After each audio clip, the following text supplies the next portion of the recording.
It's okay, Jonathan. I'll see you later. I'm sorry, Jonathan. Mr. Hampton needs me right now. Come on, you bastard! You can do better than that! It's my turn!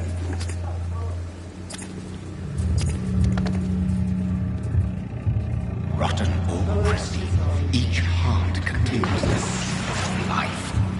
Drink at this river, try it all.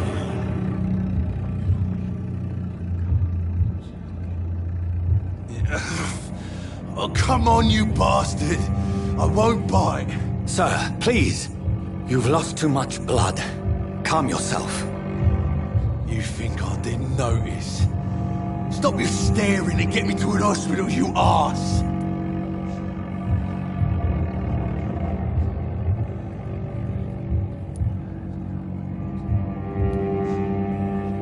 Insulting a good Samaritan. Not exactly the way to get rescued. Alright, sorry. I am in pain here.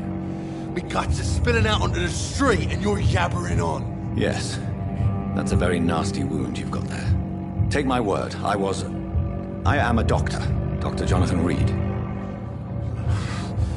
Name's Clay Cox. I'd appreciate you helping me to a better place, Doc. Follow me, Mr. Cox. Let me assist you to that better place.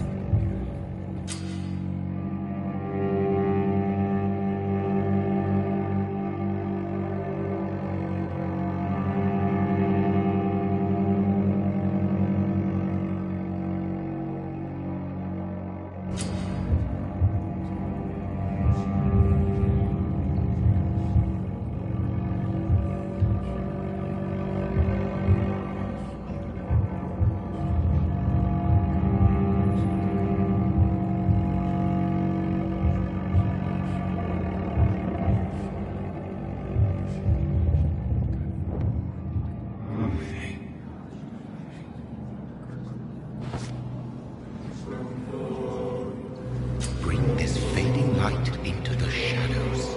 Dance with him the dance of life and death.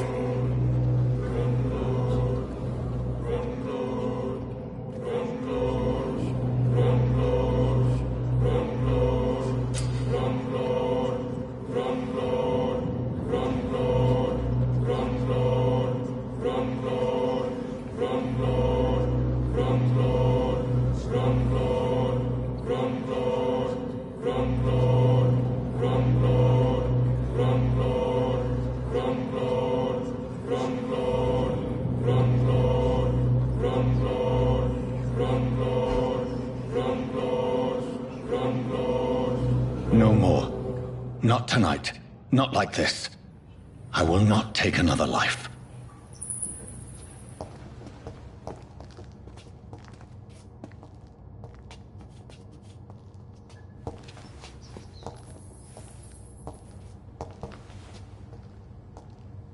What?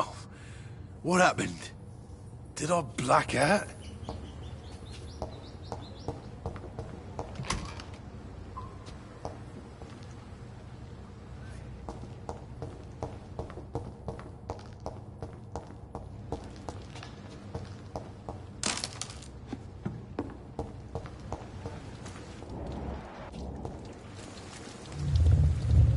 It is wise for the huntsman to sometimes let his prey go, but no famished hunter can run for long.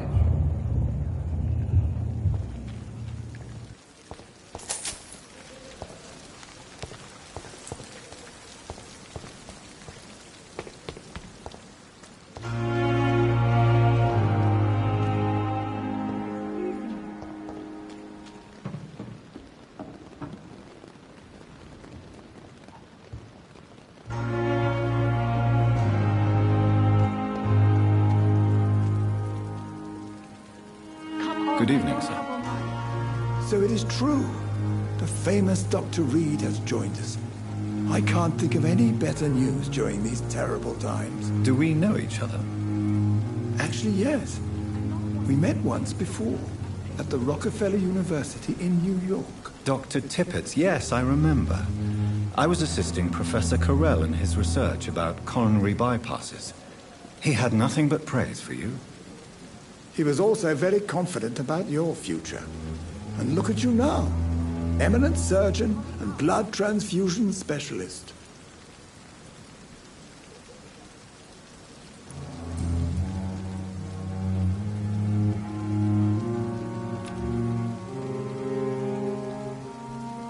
Do you need any medical assistance yourself, Doctor?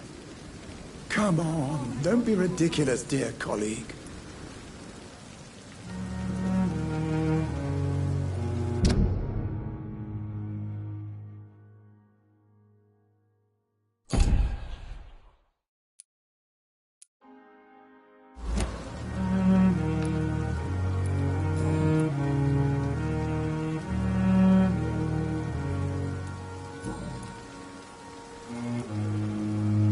Goodbye, Dr. Tippett.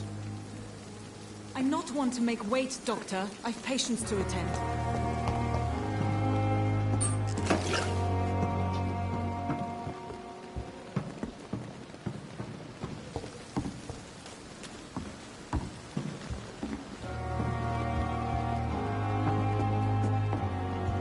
Hurry now, Doctor. It's freezing here.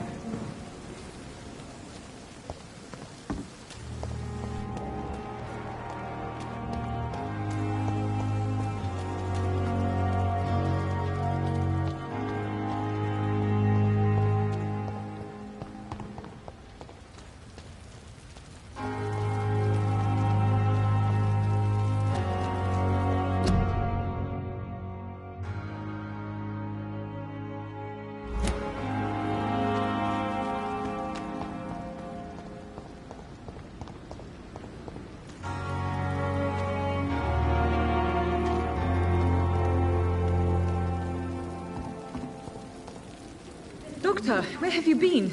I've little time to play hide and seek with new staff members, no matter how illustrious they may be. I found a wounded man by the docks. He answers to the name of Clay Cox. He requires urgent medical attention. Already making the rounds? That's the Pembroke spirit. I'll ask our porter, Milton, to bring him back immediately. Thank you, nurse. What can I do for you? Dr. Swansea insisted we provide you a quiet office. You'll find it on the second floor with your name on the door. Thank you. Nurse Crane, isn't it? Yes, Dorothy Crane. Welcome to Pembroke Hospital, Dr. Reed. Your office has been prepared. I would like to ask a few questions first.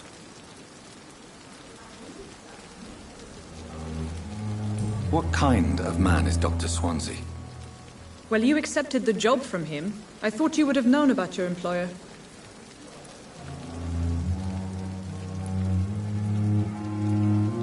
It's right to assume Dr. Swansea knows far more about me than I do about him. You'll get to know him soon enough, and better than me. The administrator has better things to do than mix with us. Apologies, I've only just met him the once. This is sudden. I've only just returned to England. Dr. Swansea is a brilliant surgeon and the most compassionate physician.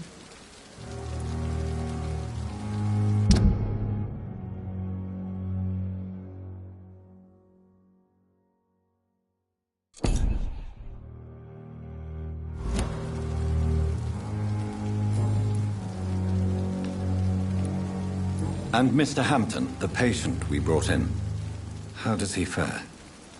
I gave him a sedative to help him sleep. Poor thing was in quite a state of shock.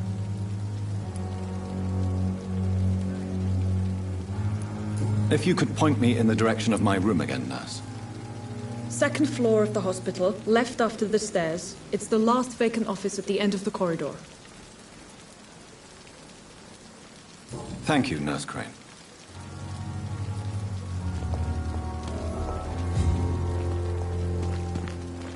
Perhaps I should have considered the offer from that Cadogan fellow. Good evening, nurse. I'm Dr. Jonathan Reed, the new surgeon here at the Pembroke. Dr. Swansea has already told us about you, sir. I'm Nurse Gwyneth Brannigan. Welcome to the Pembroke Hospital. Did he really? It's a good thing I wasn't hoping to keep a low profile. All members of staff have already read about your new blood transfusion technique. Dr. Swansea made sure of that. I see.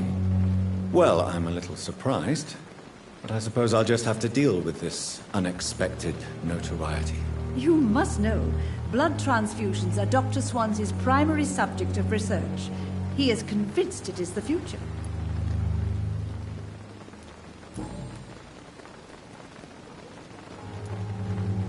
How are things here? Not good, to say the least. We're struggling against an invisible enemy, more lethal than any bullet from a gun. It's hard, Doctor. An invisible enemy? Quite a poetic term for a disease, especially from a nurse. Sorry, Doctor. These last few weeks have been exhausting. We could all do with a good night's sleep. Do you think this hospital can survive the epidemic? We are all volunteers here, and we're trying to hold fast, but how do we beat an invisible killer? Some nurses have already resigned.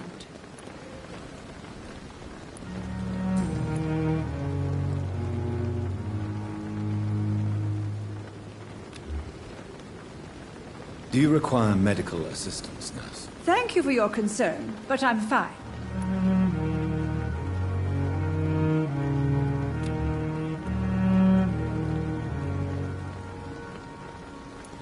Goodbye, nurse. Call me if you need assistance.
Good evening, sir. I'm Dr. Jonathan Reed. I'm new here. I've already heard about you, Dr. Reed. I'm Milton Hooks, the ambulance driver for this shithole of a hospital. That's quite a blunt introduction, Mr. Hooks. You can call me Milton. I like to speak my mind, Dr. Reed. Perk of the job. Don't judge me, and I won't judge you. I'm not sure I understand what you're talking about. Well, I'm no doctor, but I'm pretty sure a gun can't be used as a surgical instrument. You have a keen eye. I learned to shoot during the war, and have carried one ever since. Old habits die hard. No need to explain, Dr. Reed. And if you ever need a better gun, remember, I may have something for you.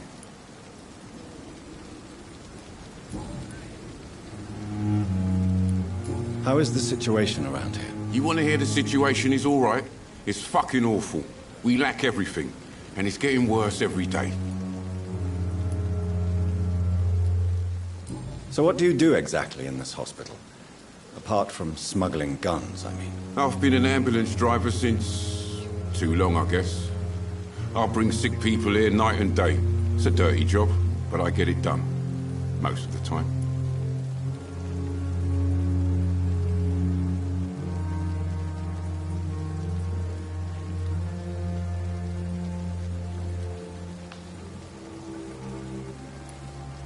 It sounds like things have been a bit rough recently.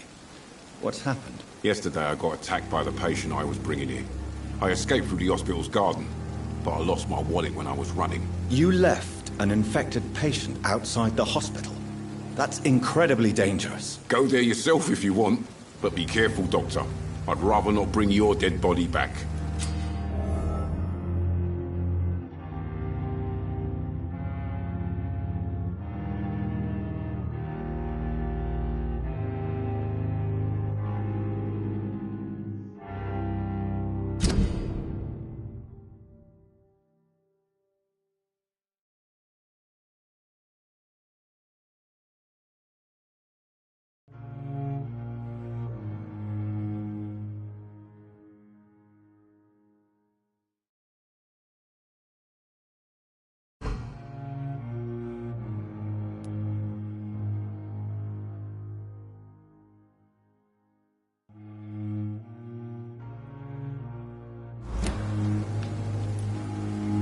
Since you're on the front line, how is the sanitary situation in this vicinity? It's a complete disaster. It's even getting dangerous to enter some streets or buildings. Even the locals attack you.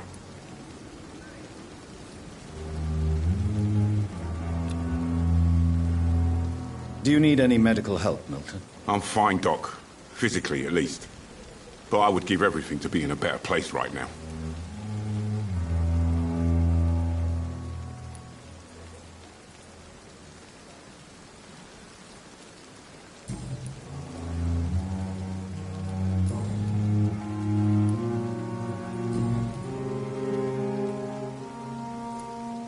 Are you really smuggling weapons through the hospital? And why not?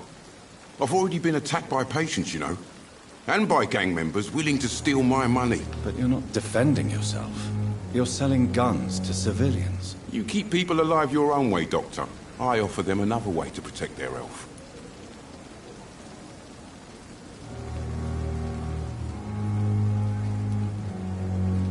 So what do you do exactly in this hospital? Apart from smuggling... I've been an ambulance driver.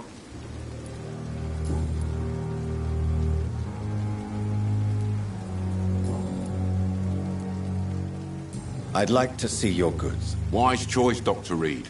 A reliable gun is what everybody needs these days.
Another night with the glorious battalion of Pembroke.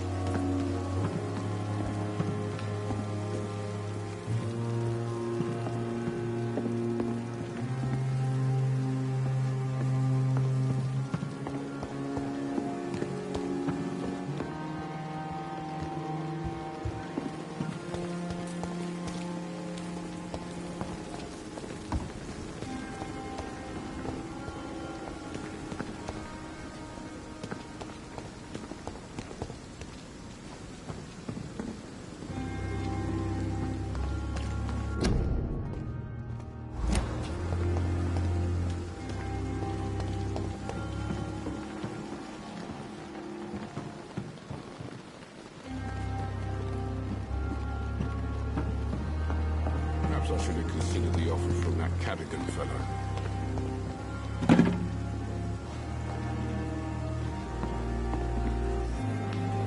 Good evening, Milton. Good evening, Doctor. Still trying to save lives?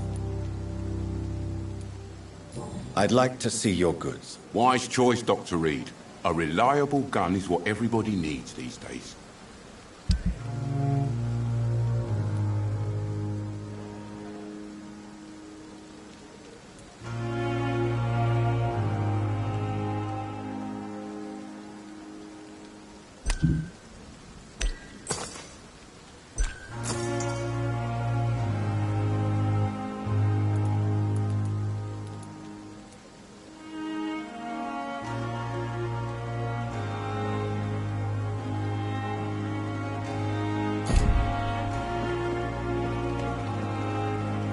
Dr. Swansea is right.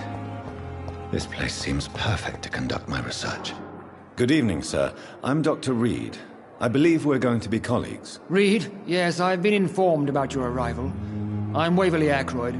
Welcome aboard, I suppose. Does my arrival inconvenience you in some way, Dr. Ackroyd? Let us just say that I don't particularly share Dr. Swansea's enthusiasm for hiring you.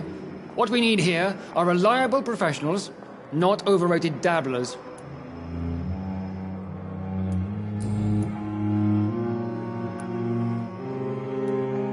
Since your tenure in this hospital is longer than mine, perhaps you can tell me more about this place. Let's just say I'm tired of the carelessness around me. I have always respected the skills of Dr. Swansea, but over time his enthusiasm has become displaced. Carelessness? Exactly what are you talking about? We're here to save lives. The people who trust us are not volunteering for experimentation. They're here to be healed. I don't intend to run any radical experiments, Doctor. Even if I, as any good practitioner should, express an interest in pushing the boundaries of medical research. Modern medical methods were created through audacity and ego. But there are rules in our line of work, and they're here to protect our patients.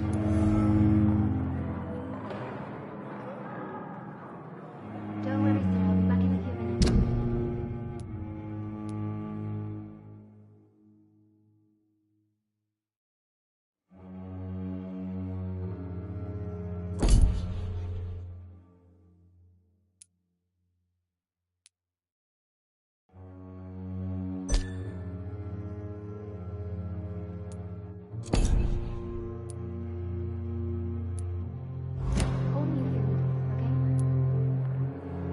If you have a problem with me, Dr. Ackroyd, please feel free to tell me. Dr. Swansea has imposed your presence on this hospital without asking anyone's advice. The benefit of his position. But I don't agree with it. I know we've never met before, but I believe this hospital could use all the help it can get. You will agree with that, I'm sure. Oh, but I have heard about you, Dr. Reed. Of course you can't say the same about me, since I have not wasted my time courting the press.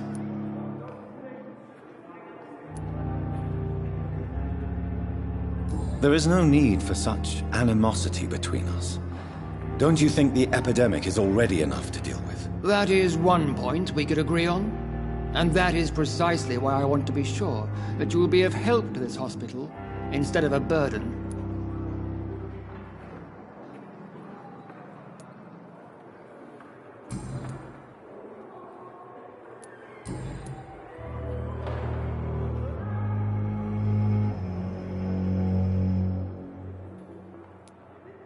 It seems you have bad memories of your military service. I refuse to see this industrial slaughter as scientific progress.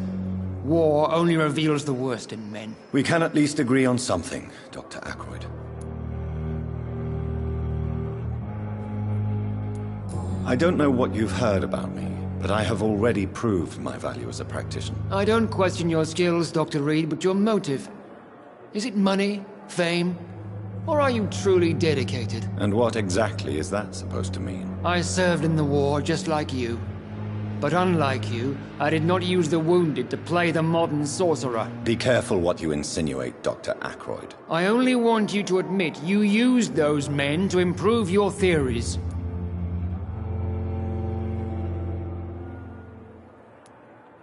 This is ridiculous. My blood transfusion technique saved many lives, and you know it. You see? That is exactly what I hate about people like you. You avoid this kind of accusation instead of facing reality.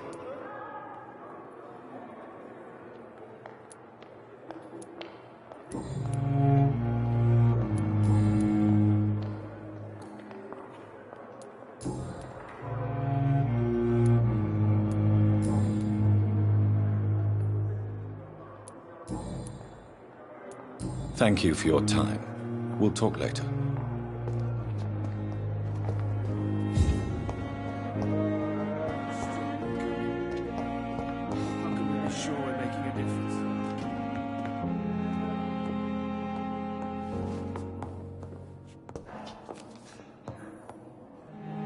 I'm quite busy right now, Dr. Reed.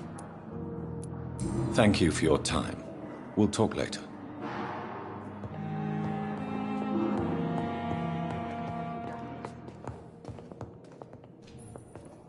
What can I do for you, Doctor? Thank you, Nurse Crane.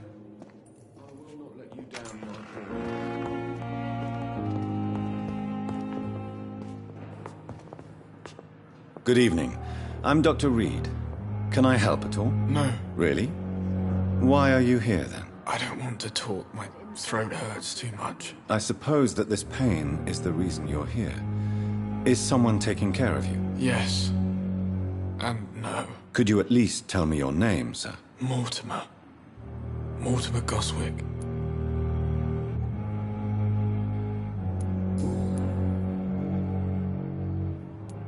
Tell me about yourself, Mr. Goswick. I don't want to talk, Doctor.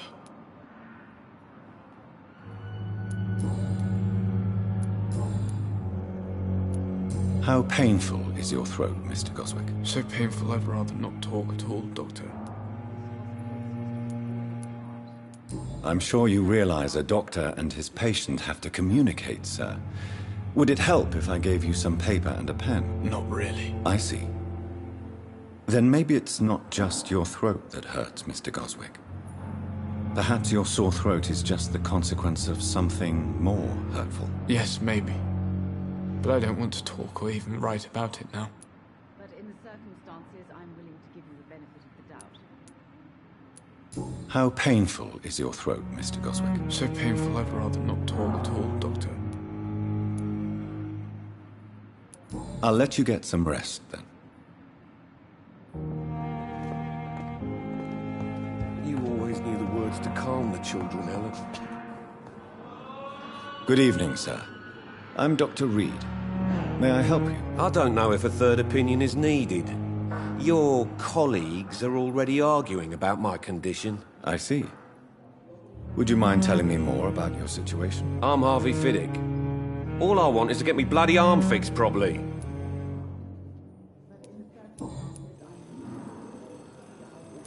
Are you satisfied with your treatment here? Well, it's clear that I've chosen a bad time to be injured.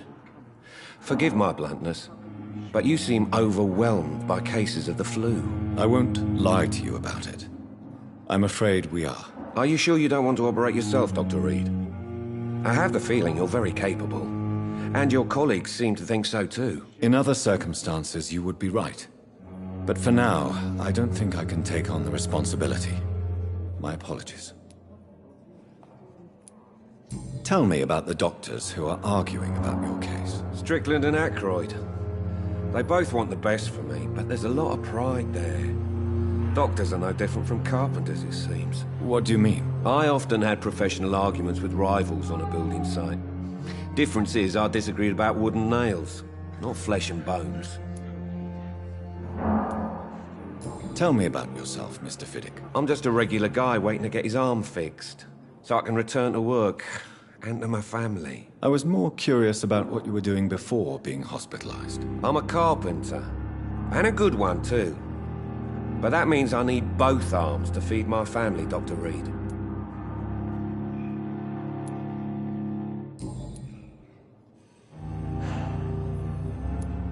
Goodbye for now, Mr. Fiddick. I'll see you later.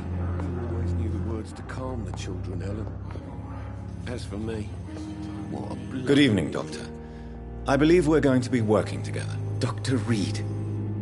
Dr. Swansea informed us of your arrival, but I could not dare to believe we'd have such good fortune.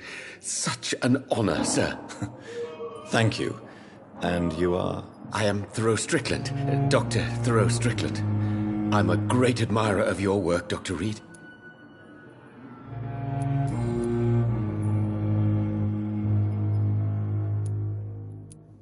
Please, could you tell me something about yourself? I'm a great admirer of your work concerning blood transfusion, Dr. Reed.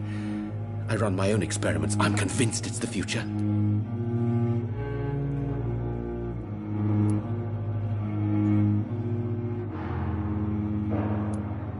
I based my technique on my mentor's research. He helped me perfect my method. What is yours? I'd rather not talk about it. For now, it's just theories and first approach. My process is purely experimental and unsuccessful. As long as you're cautious and methodical, you may remain empty.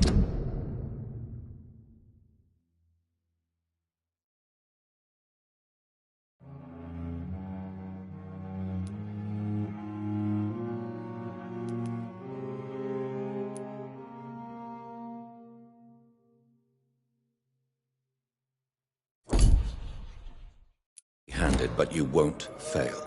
You're not the first one to warn me. but I am convinced knowledge is the main weapon against the ravages of this epidemic.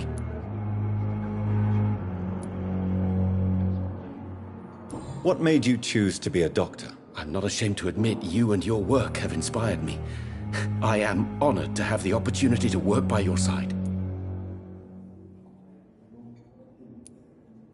It's always a pleasure to share scientific and medical knowledge with someone eager to learn. I'll be glad to help you if I can. This epidemic may be the century's most terrible disaster, but I'm convinced that we, as doctors, are the only ones able to defeat it.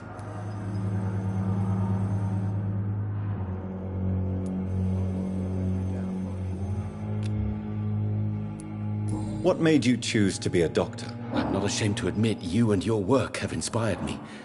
It's always this epidemic.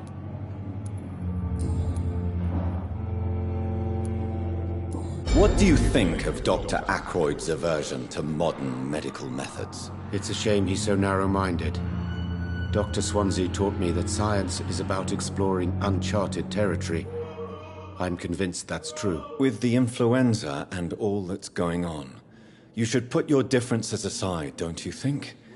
Why is it so difficult to work together? I believe that if Dr. Ackroyd had been the one to discover the transfusion process, he would be the first to recommend its use. So you believe it's just a question of jealousy and pride? Dr. Ackroyd is as proud as he is blinded by his obsolete concept of medical science.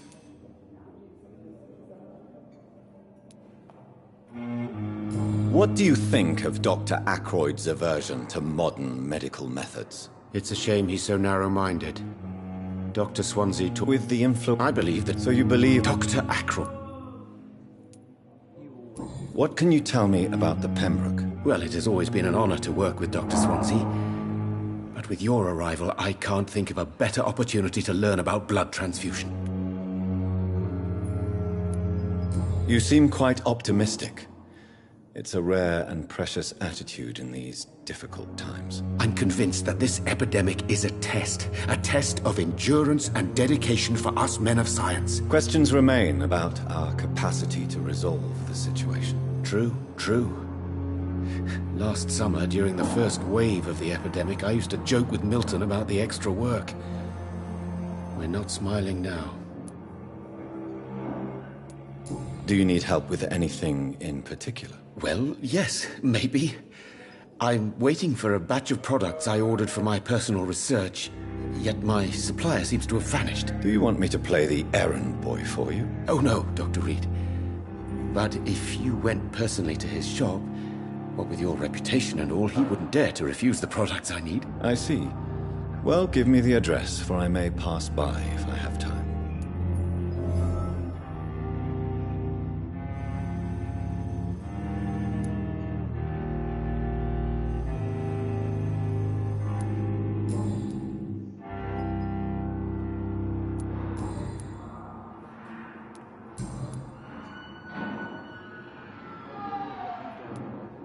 Tell me more about your willingness to experiment with new medical techniques. Harvey Fiddick is a patient suffering from a severe injury that could cripple him if not treated correctly. I'm convinced your blood transfusion technique could help him. What is it you really want?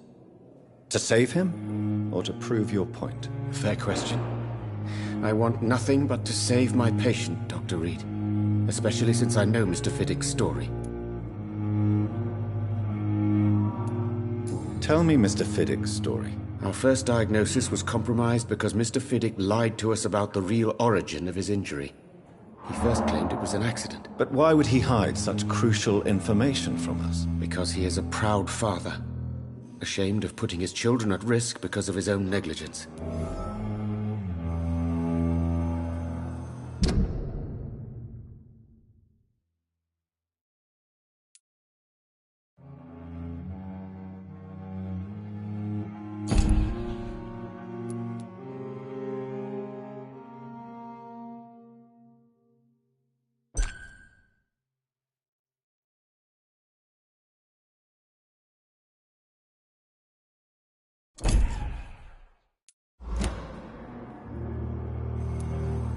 This personal involvement could also appear to be a lack of impartiality. You must know that a good surgeon must remain neutral. I agree. But that does not excuse Dr. Ackroyd's behavior. A man who did not even take time to converse with his patient. Do you think keeping his distance was a mistake? All I know is that I'm taking care of human beings with desires, hopes, and fears. Not some biological machine comprised of blood, bones, and flesh.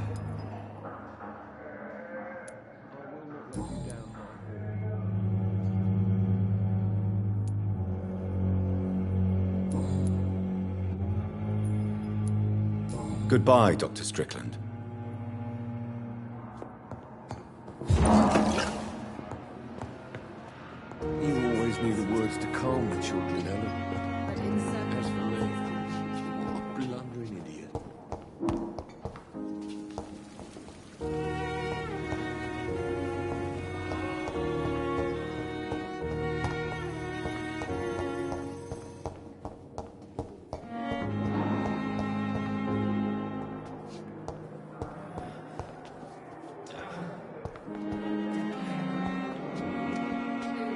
Good evening, miss.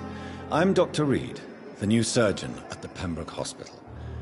And who are you? Your name has no meaning to me, mortal. You're nothing but dust blown by the winds of eternity. I beg your pardon? What are you begging for, mortal? My clemency? Well, tonight maybe I'm inclined to mercy.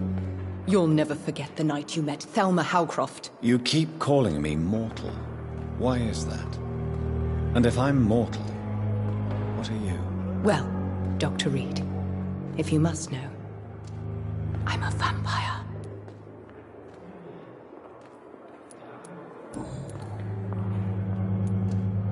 Who are you really, Miss Howcroft? I mean, apart from being a vampire. Is that not enough for you, puny mortal? What do you require? Proof of my powers? I'm curious to know who you were before becoming a vampire. No, it's such a long time ago, I don't remember. Centuries of unholy life can have strange effects on one's minds, you see?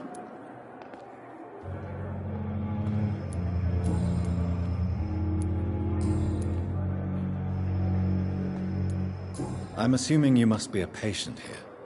Am I right, Miss Howcroft? It's only a cover. To hide from my enemies. I can leave whenever I want. As a woman, a spirit, fog, or bat.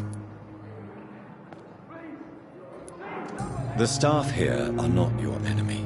They're here to help you, to care for you. I'm not speaking of the doctors in white. I'm speaking of the men and women who hunt me. For I am a vampire! I see. Don't worry. These people will not find you here. I'll personally make sure they leave you alone. Thank you, mortal. But do not interfere with them, for you are no match for those that hunt me.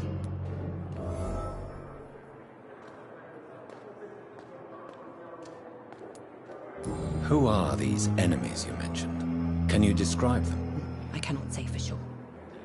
But I sense their eyes on me from nearby. I feel them watching me every time I visit the garden near the morgue.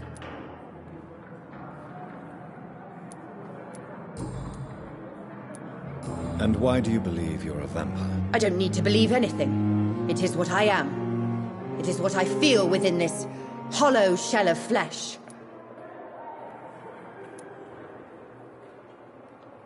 Please, describe to me how you feel. What is it like to be a vampire? I can hear my body crumble from the inside as my flesh cracks and fades. I sense the last pulse of postulant blood within my drying veins. I need new blood. I see. Have you ever heard of Cotard syndrome, Miss Howcroft? Never. It's a mental illness discovered by a French neurologist named Jules Cotard. The affected patients are delusional. They believe that they are putrefying, that they are dead, a ghost or a ghoul, or in your case, a vampire. Delusional, you say? Oh, sad and petty mortal. You can't even begin to understand the concept of immortality. And you think it is I who am delusional.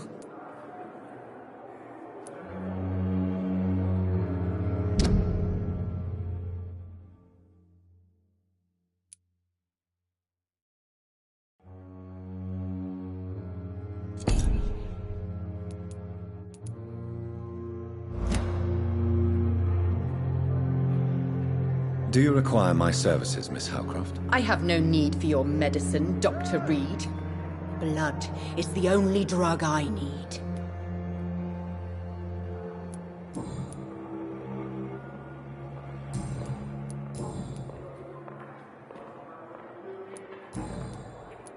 I'll leave you, Mistress of the Dark, to your nocturnal activities.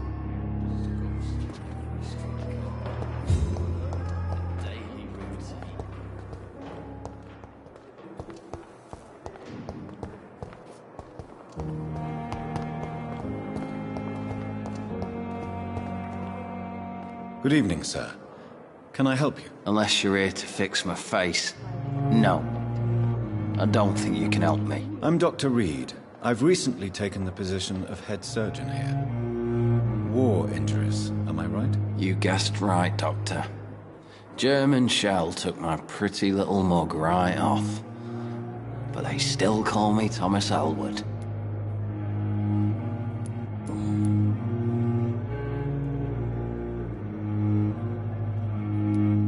Where were you stationed, sir? Did you serve for long? I really don't want to talk about all this shit. No offense. I was pushing too much. I served in France myself. I just wanted to know what happened to you. You were an officer, weren't you? Then I doubt we fought the same war, sir. No offense. How close are you to Miss Hawcroft? Are you aware that she thinks she is a vampire? To wait for her next nibble is the best reason to stay here. Every time she approaches my bed, she treats me like something tasty. A normal person. Aren't you afraid? She may hurt you if the game goes too far. She's quite harmless, I can assure you. Her head's broken inside is all. While I'm busted on the outside. But she's still beautiful. Living proof that there's hope for me.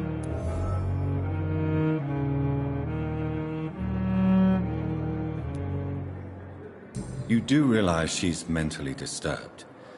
It's called the Cotard syndrome. She truly believes she's a vampire. In her madness, she never refers to my scars. And frankly, if I could, I'd join her world. It seems much more fun than the real one. So do you let her bite you? You know that's not sanitary. And why not? She's only supping a few drops of me blood. And the pain, it's real for once. She could decide to bite less willing patients. Then it's another good reason for me to stay here, Doctor.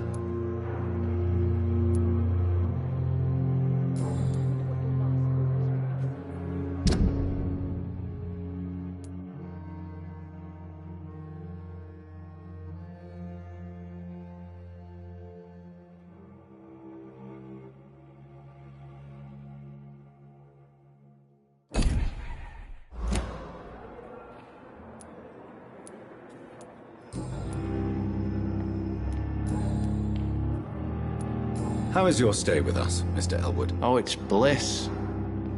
I just escaped death in the trenches to be surrounded again by the moans of the dying. Can I ask you precisely why you're a patient here? It's the pain, sir. The drugs don't work. It just hurts under the scars, if you get my drift.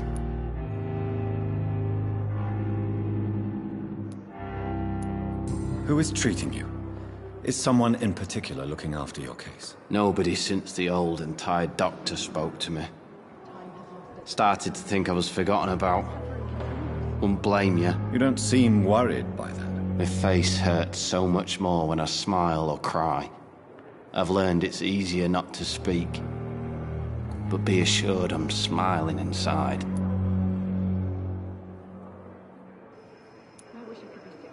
Soldier, do you need assistance? I'm fine. Just do something for this pain, will you? That's all I'm asking.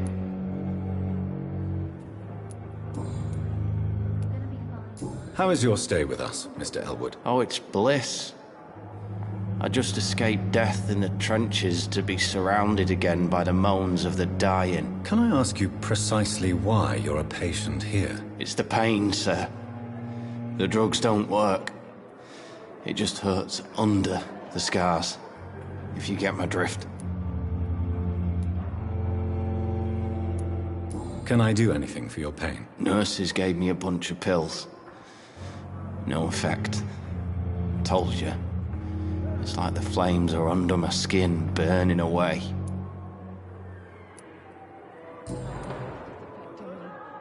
But the suffering continues.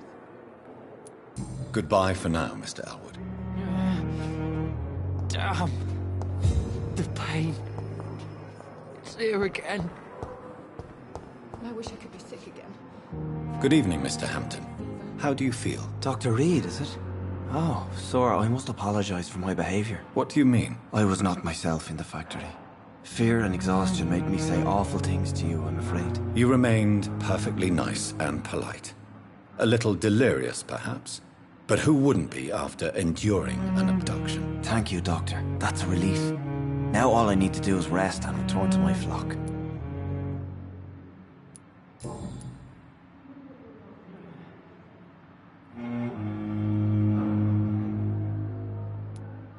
What is the general situation in the East End docks? The situation has always been tough, with a lot of tensions between the gangs and the Dockers' trade union. The Wet Boot Boys are very nervous since they lost their leader.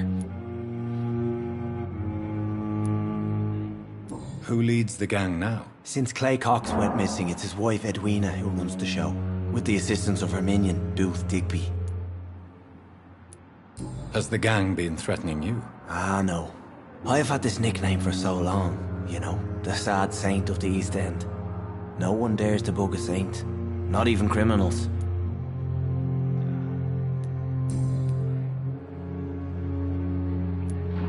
Do you know Tom Watts, the bartender from the Turtle?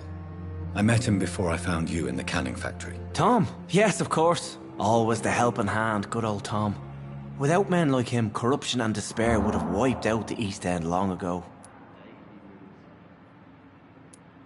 Who should I avoid in this part of town, then? Any particularly evil figures? Not really.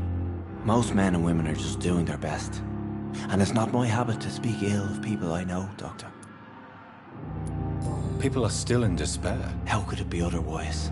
The authorities have left us all to rot in this contagious nightmare. No drugs, no advice, nothing. It's a damn shame.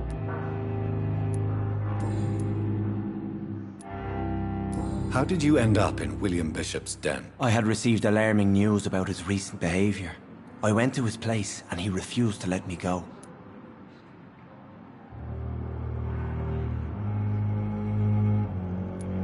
Why did he abduct you? William was an alcoholic. His addiction suddenly changed to blood. I don't know why. Just like a patient I met here. This Miss Hawcroft.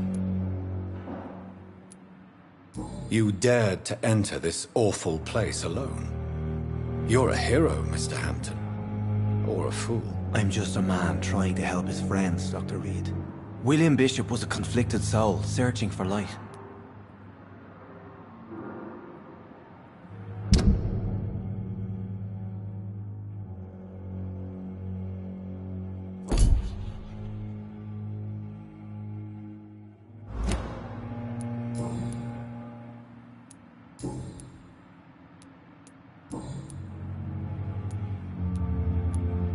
What do you do for a living, Mr. Hampton?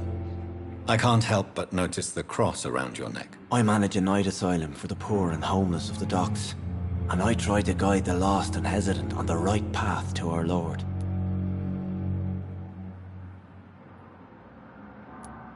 Why didn't you use your cross against William Bishop? To repel him somehow? That's a very strange question, Doctor. A cross is no magical token, if that's what you were trying to say. Not mine, anyway.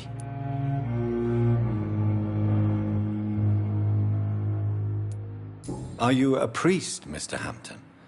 A deacon, maybe? Not at all, Doctor. I'm just a man of faith, willing to preach the good word.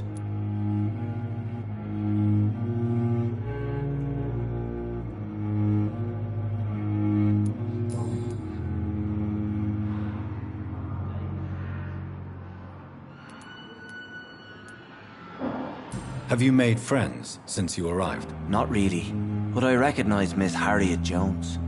I knew her when she lived by the docks. That poor woman had such a miserable life. You never came to see her here at Pembroke? Receiving visits when sick can be an important part of the healing process, you know. We're not just bodies. You're preaching to the converted now, Doctor. To be truly honest, I thought she was dead. She left the docks many months ago. How do you feel, Mr. Hampton? Medically speaking, I mean. I feel exhausted. Beyond exhaustion, actually. William drank so much of my blood in his madness. I feel empty. You're in good hands here. Dr. Swansea is well versed in blood transfusion, and I'm sure he'll take the best care of you. Thank you, sir. I believe all I need is rest. And then I can go back to the people who need me.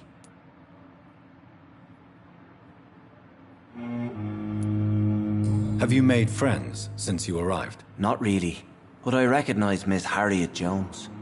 I knew her when she lived by the docks. That poor woman had such a miserable life. You never came to see her here at Pembroke? Receiving visits when sick can be an important part of the healing process, you know. We're not just bodies. You're preaching to the converted now, Doctor. To be truly honest, I thought she was dead. She left the docks many months ago.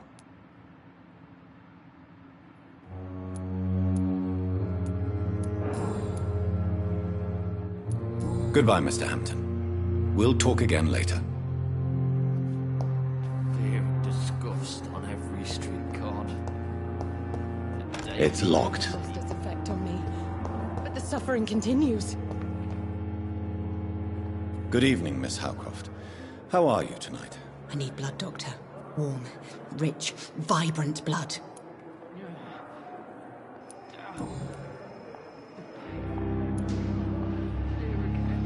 Tell me, Thelma, why do you feel so attached to Mr. Elwood? Why him? I'm not sure, Doctor. I think we have a bond of some sort. We've both suffered so much. He's the only mortal I find interesting.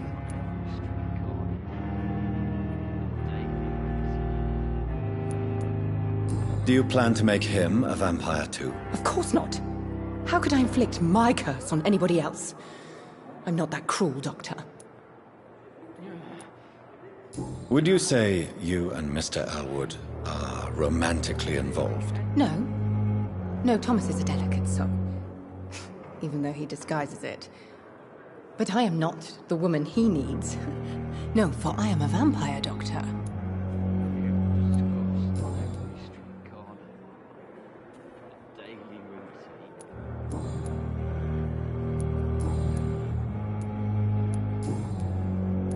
I'll leave you, Mistress of the Dark, to your nocturnal activities. Time has lost its effect on me, but the suffering continues.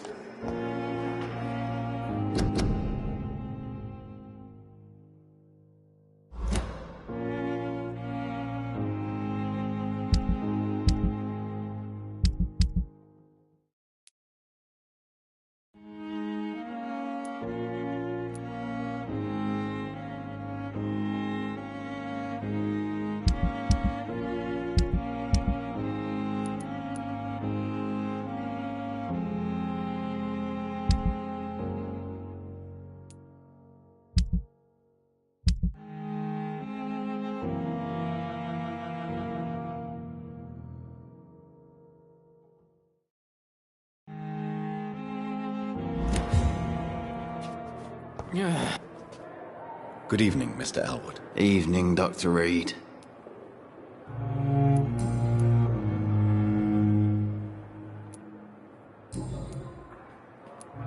Goodbye for now, Mr. Elwood. Damn. I wish I could be sick The again. pain. Feel my blood boil with the fever.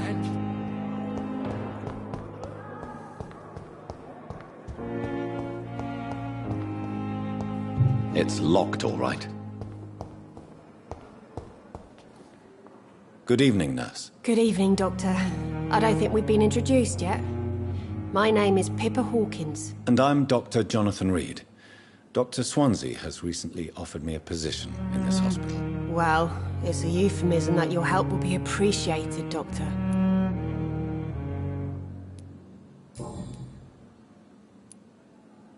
How would you describe the situation at the Pembroke Hospital? It's serious. The flu is wreaking havoc amongst the staff and patients. We are running out of everything.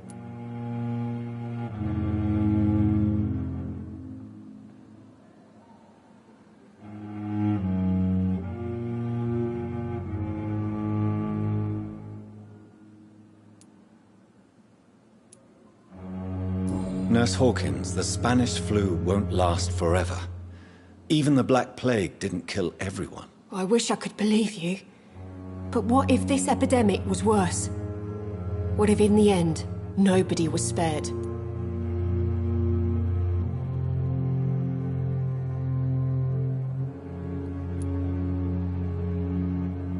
You must get a hold of yourself, Nurse. Sorry, I'm exhausted. No one has any idea when this epidemic will be over.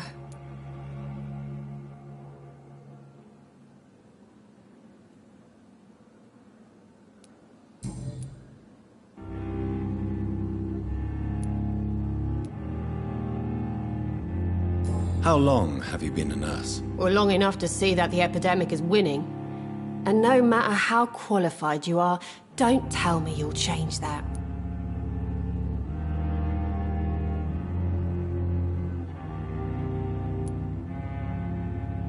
You're right. When dealing with such a terrible disease, one must remain humble.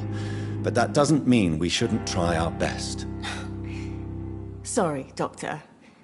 I don't want to sound bitter, but I'm just too tired to give a pep talk like Nurse Brannigan.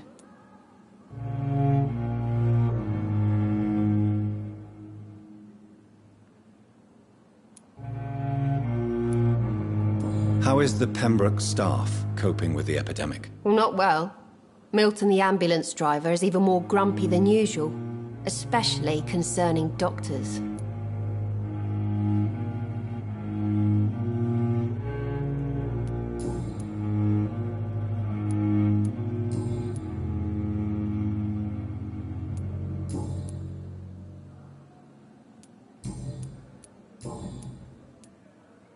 How is the Pembroke staff? Well, not... Why is Milton grumpy on a daily basis? Is it just an act? Milton's not the kind of man who's bothered about a bad reputation, whether he deserved it or not.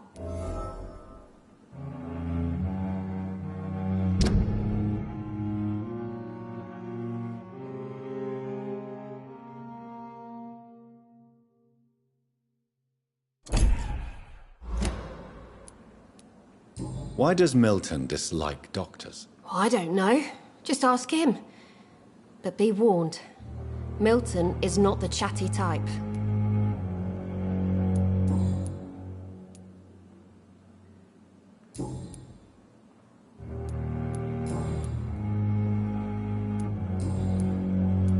Goodbye, Nurse Hawkins.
I cannot enter.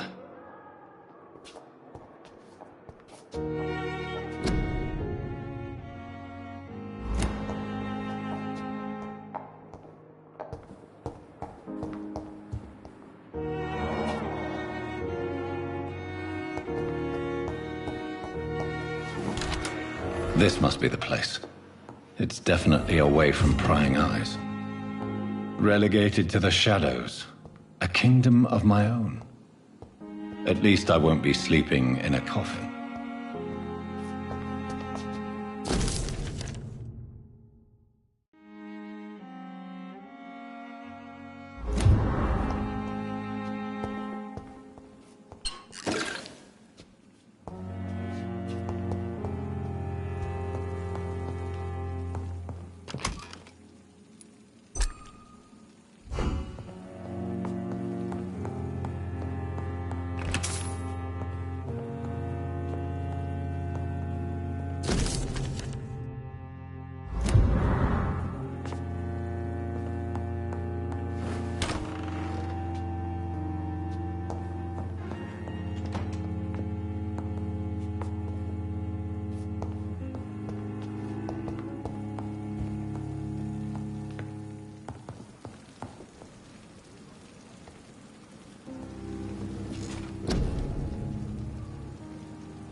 William Bishop's blood is much more unstable than human blood and shows extensive mutation.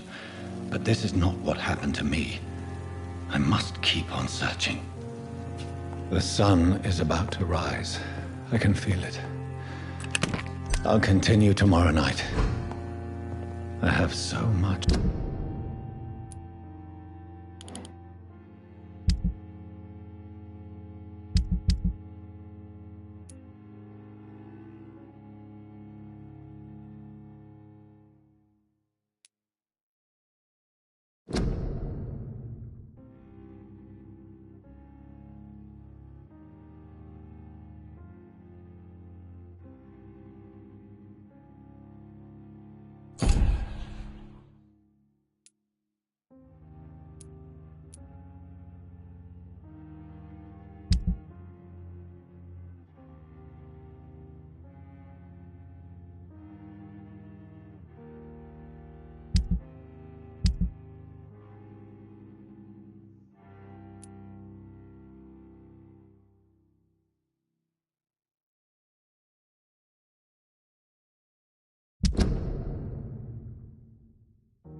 Good evening, Nurse Brannigan. Good evening, Doctor.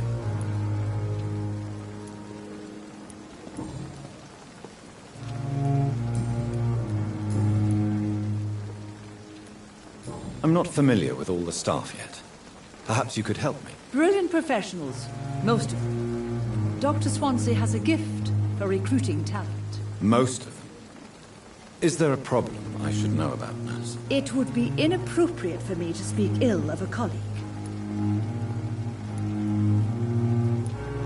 Nurse Brannigan, if you do know something, please tell me. Anything you say will be held in confidence. No.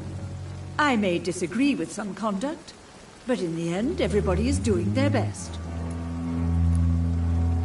Is there anyone that stands out? Well, I have never met someone as dedicated as Dr. Tippets. He should be a standard for us all here. If only he were younger. Why should his age be a problem? I guess it's fair to say he's always pushing himself to the limits. He just doesn't know when to stop and get some rest.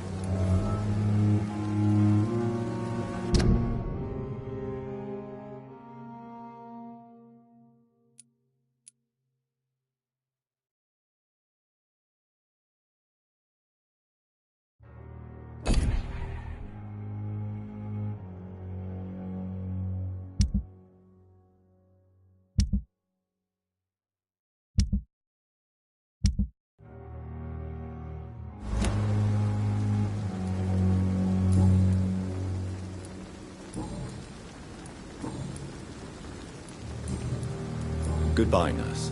Call me if you need assistance.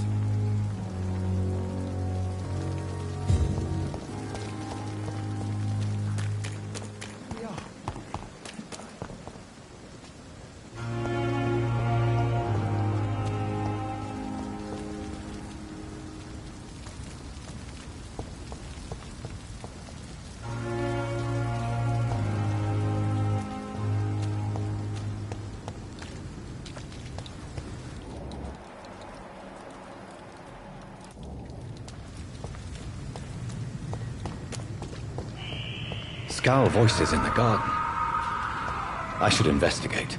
If they were to find somebody.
So, Mr. Hooks and Nurse Hawkins are...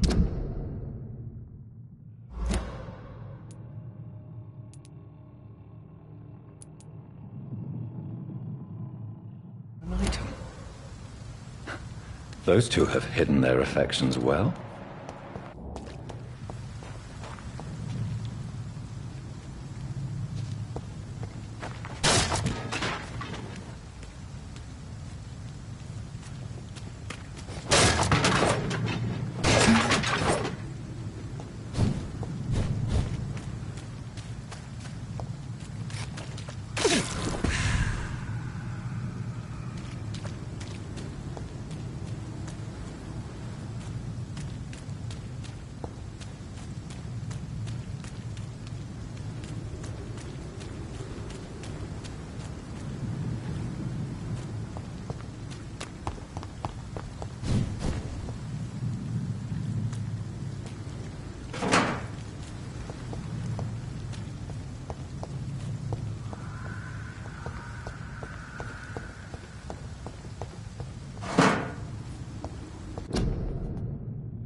If I'm to stay here until my research is complete, I'd better learn to hide my true nature from the mortals.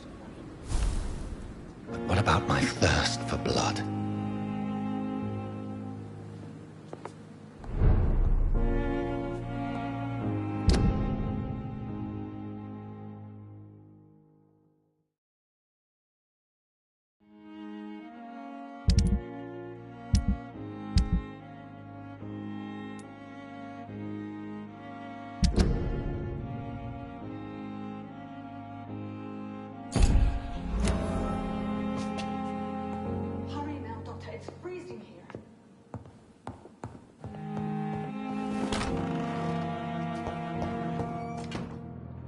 Yes, Nurse Crane? How can I help you? I'm so sorry. I know Dr. Swansea wanted you to rest, but we have somewhat of a crisis. A crisis, you say? Our supply of antiseptics is nearly depleted. I was hoping there was another box up here, but...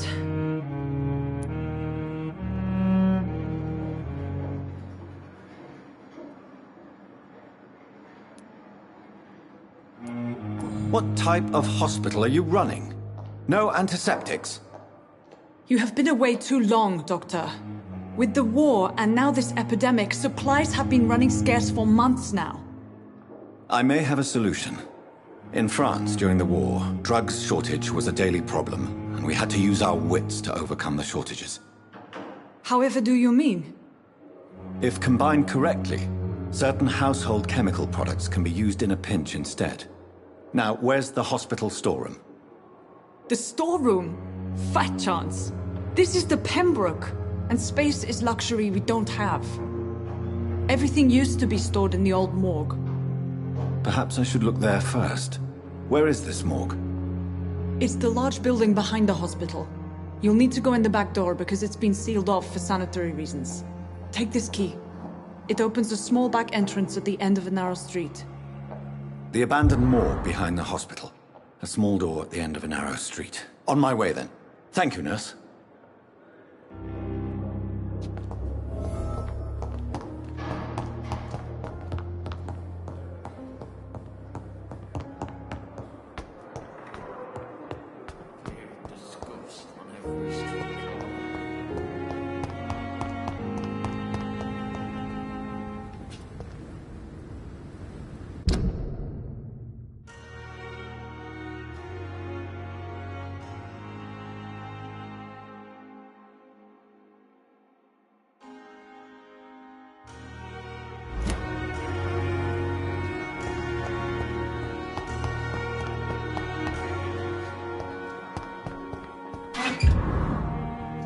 It's locked.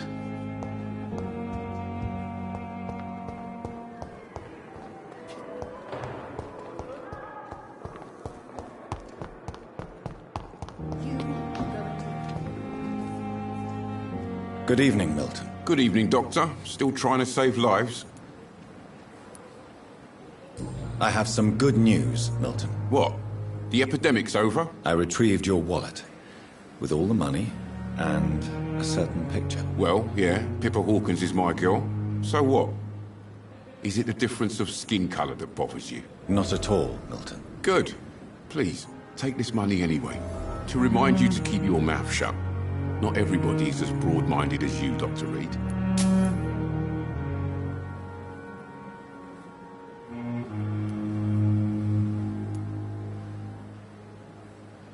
Goodbye, Milton.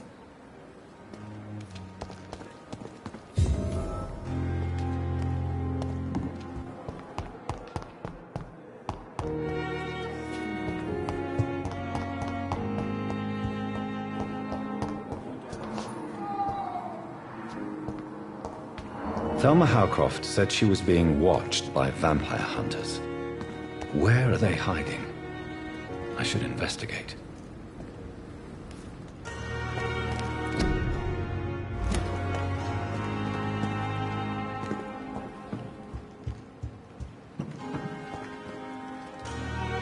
Good evening.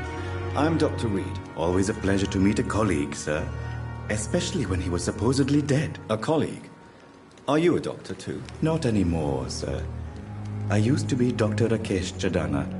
Now, I'm just Mr. Chadana, pawnbroker and humble guardian of this morgue. What do you mean, you used to be a doctor? Was your license revoked? No, sir. It is just that I like to be precise. I run a little pawn shop while taking care of the dead. But I used to be a real doctor.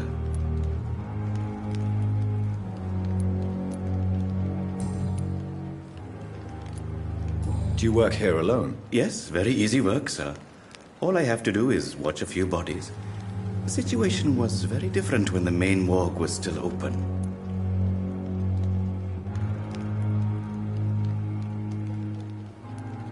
Why do you have to watch these bodies? Because these poor fellows have no names. We keep them in case someone comes looking for the missing. Sadly, very rarely happens. Why close the hospital's main morgue? It was for sanitary reasons after the beginning of the epidemic. Cadavers had to be moved to the nearest mass grave.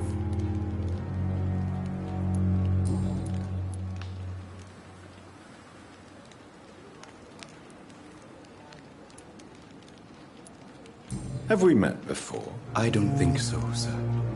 Why? When we first talked, you said you were glad to meet me since I was reported dead. A funny story, sir. Your sister came here a few nights ago.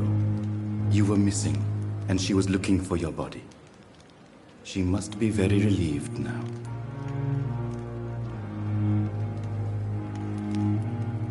Are you afraid or uneasy being surrounded by so many corpses? Why should I? These bodies are empty vessels. Flesh left to decay. Poof! No soul anymore. All gone.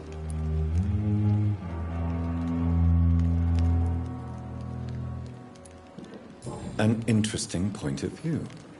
And quite an exotic one, too. Most people fear, or at least have a respect, for dead flesh. Sir, as a medic during the war, I learned to face my death and the death of others. It's the pain we have to tame, not death itself. How did you get this job? After I left the army, I worked as an undertaker down by the docks. A dangerous place with many an unpleasant business there. Milton Hooks helped me get a job here.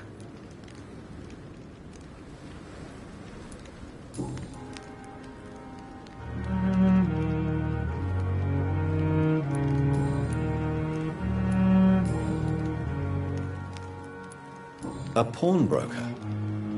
I expect you get all types of people here. Yes, sir. All kind of people. For I sell all kind of goods.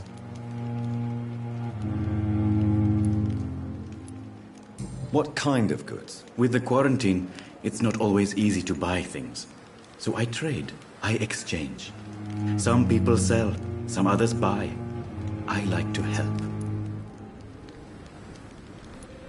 Who comes here to trade with you? It's very unhygienic, even unsafe. Diseases can spread. For the customers, for the hospital. I'm very cautious, sir. I've been a doctor, remember? And all my clients are good people. In fact, I think I only know good people.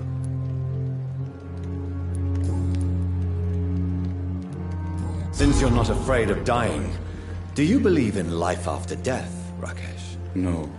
I believe we must do all the good we can while alive. For our time is short, and the obstacles are endless. Do you think you would enjoy immortality as a concept? I don't think so.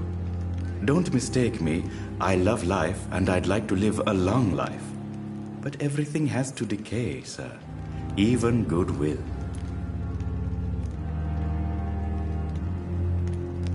Do you really believe goodwill cannot last? As I said, sir, everything decays. If I was to never die, goodness, I would be bored or worse. And I like to be helpful, sir.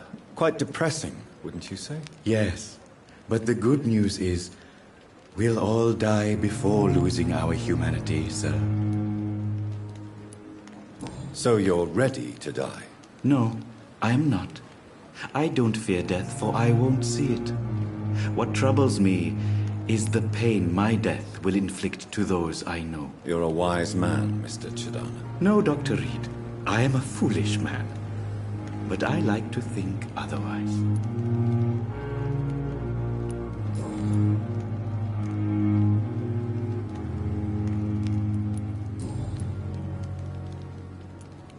Please show me what you have to sell. Of course. It's just trinkets and curios, really. But I'm sure they can be useful.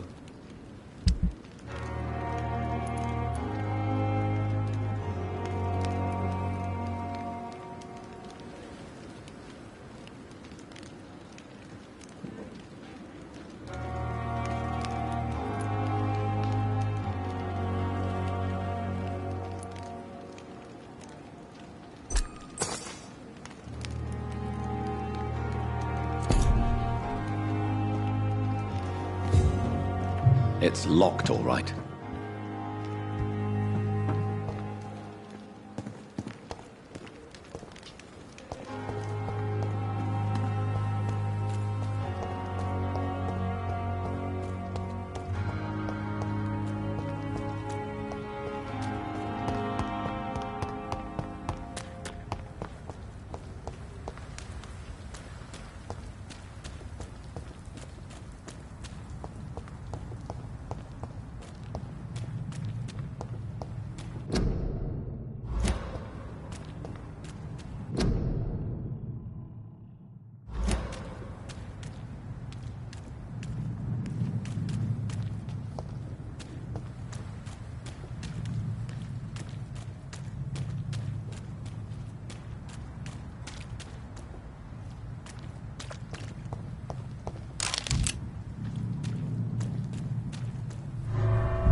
It's locked, all right.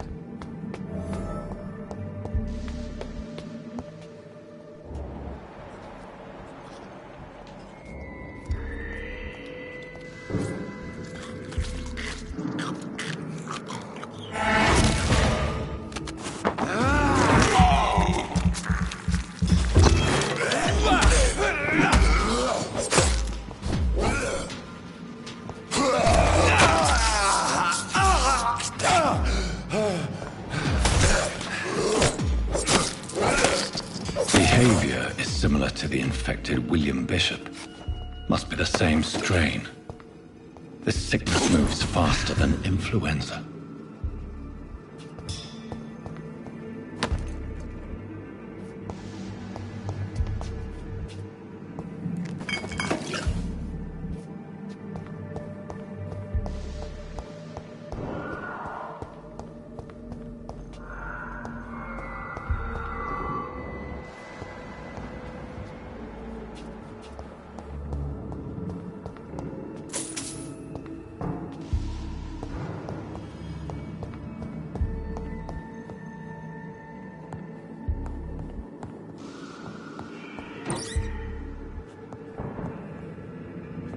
This key will surely grant me access to the basement.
balls of Mars. Fortifiers.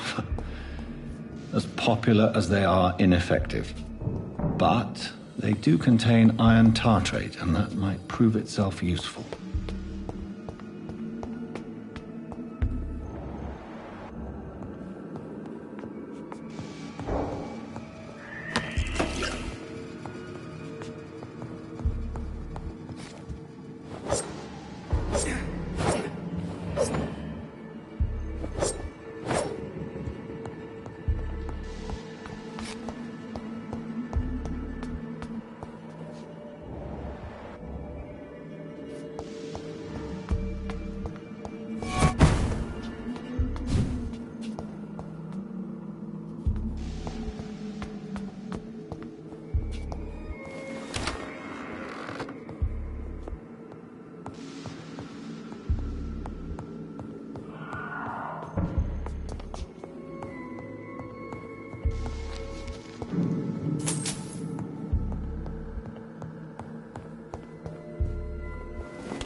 These skulls feed from corpses and the husks of animals.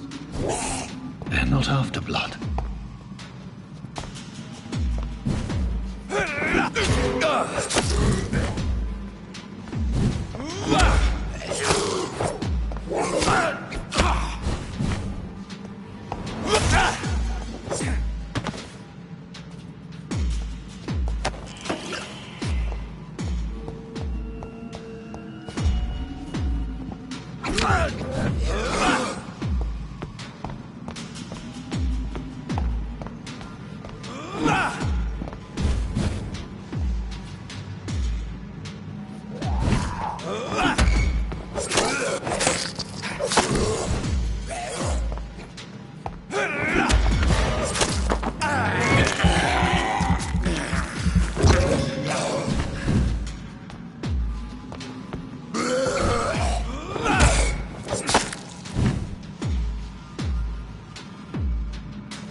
It's locked. It's locked, all right.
can be so ferocious. I'm not sure I can defeat them without becoming stronger. To drink blood is so tempting.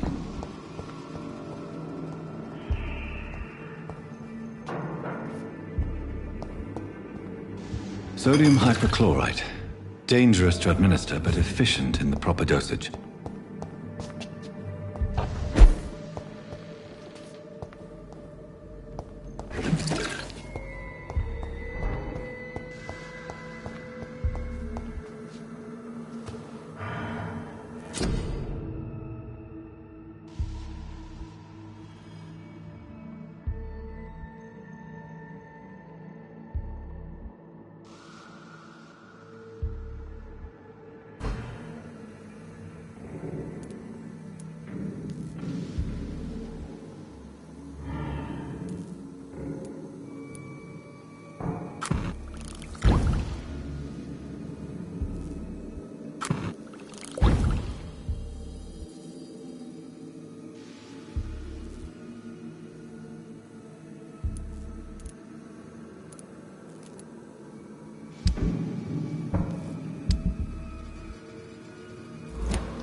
The flower's dying. It needs water.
The flower's dying. It needs water.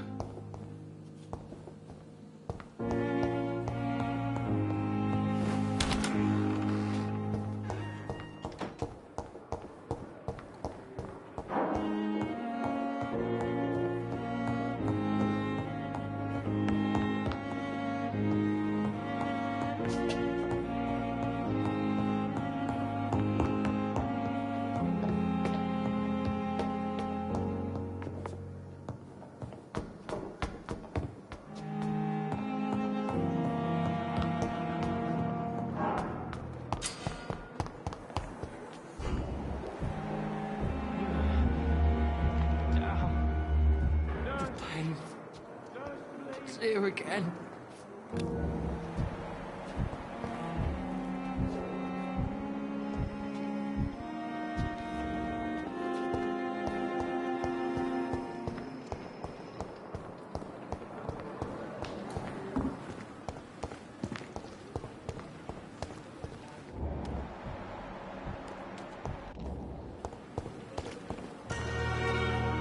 Good evening, Dr. Tibbets.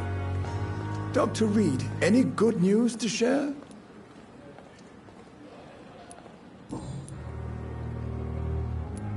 You're exhausting yourself, Corcoran. Maybe you should think about preserving your strength. No. We must keep on healing all those poor souls. We are the last rampart before chaos. Once more unto the breach.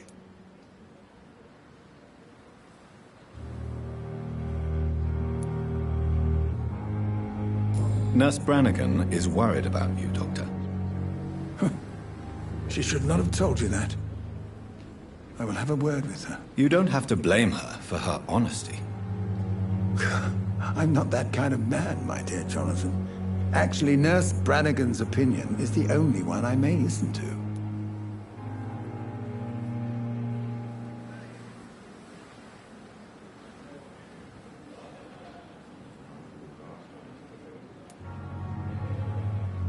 What is the Pembroke Hospital situation? This hospital is not exactly the best. It's more than enough. In any case, the personnel of a hospital are much more important to me than the building. Don't be misled by appearances, Dr. Reed. This hospital does not lack talented people. It just lacks hope. What can you tell me about the staff in the hospital? Some are really good, and others are not so good. But during this troubled period, there is no time for slander. I prefer to focus on the positive character traits. Tell me more about cherished people, then. Nurse Brannigan is a pearl. She is the most helpful and dedicated nurse I've ever worked with. A clever and cheerful woman. You really seem to admire her skills. I'll go even further. If she was a man, she would be a damn fine practitioner. Any opinion about the management? I don't always agree with Dr. Swansea's reserve, but I must admit he does all he can to keep this facility running during this crisis. Ah, yes, the burden of command. I was fed up with this concept while serving as a medical officer. Don't get me wrong. Swansea's a good administrator. I just wish he would get out of his office down again.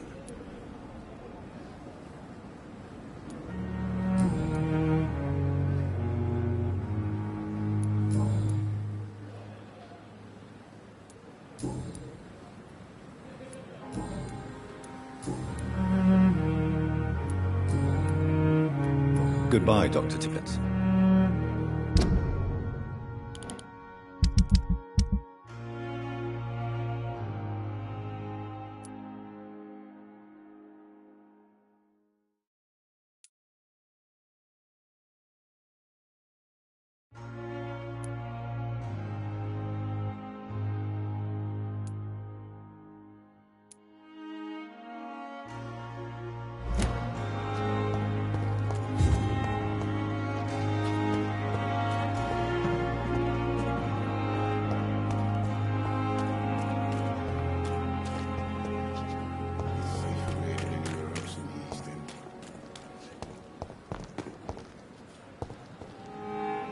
Good evening, Milton. Good evening, Doctor. Still trying to save lives? Goodbye, Milton.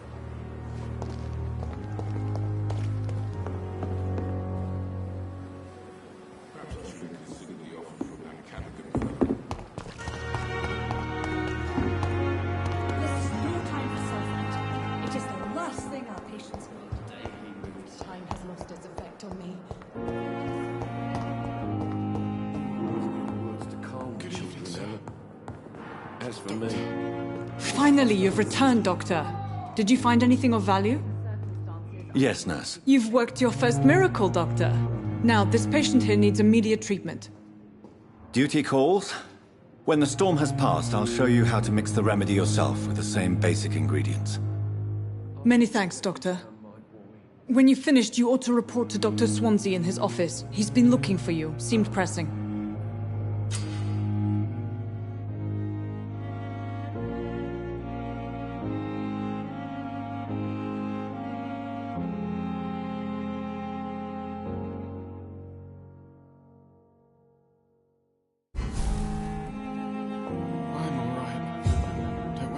time with me. My sweet girl. Good evening, madam. Can I help you? It's my son who needs you, sir. I'm Dr. Jonathan Reed. How can I help your son? I'm Beatrice Goswick, mother of Mortimer Goswick. Could you check on him, please, Dr. Reed? I've heard much of your talents as a physician.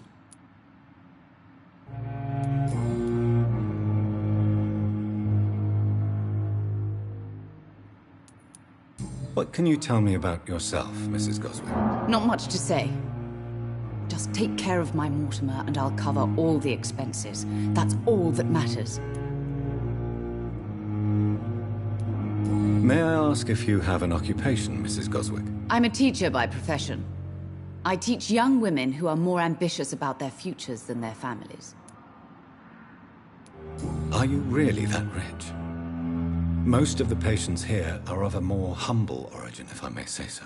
Yes, thanks to my husband. May he rest in peace. I can cover any needed medical expenses.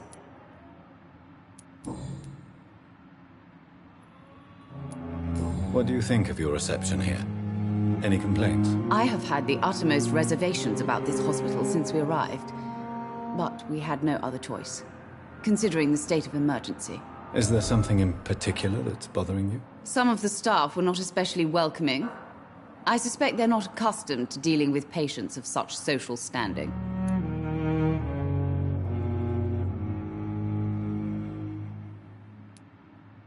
Tell me more about your arrival at the Pembroke Hospital. What gave you such a bad first impression? The ambulance driver was quite rude, for a start. And that nurse, Miss Hawkins, seems to have quite a dubious attitude. What do you mean? She managed to secure a bed for my son despite the epidemic. It was a relief, but it wasn't cheap.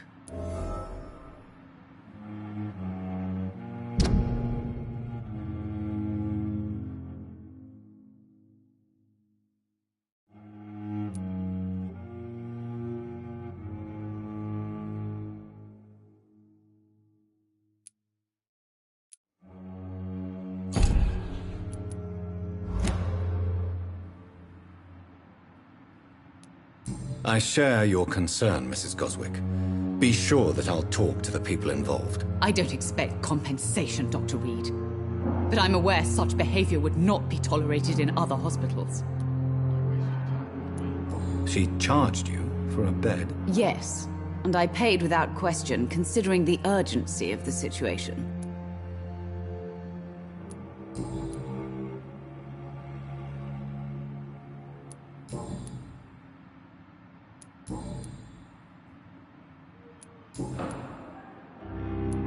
Goodbye, Mrs. Goswick.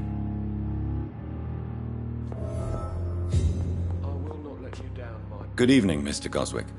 How are you? I'm okay.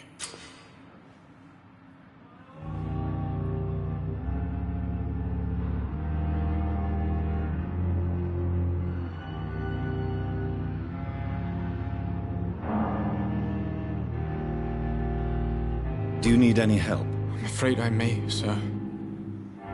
I don't mean to be a burden. You are not a burden, sir. Healing you is my responsibility. And you have my gratitude for that.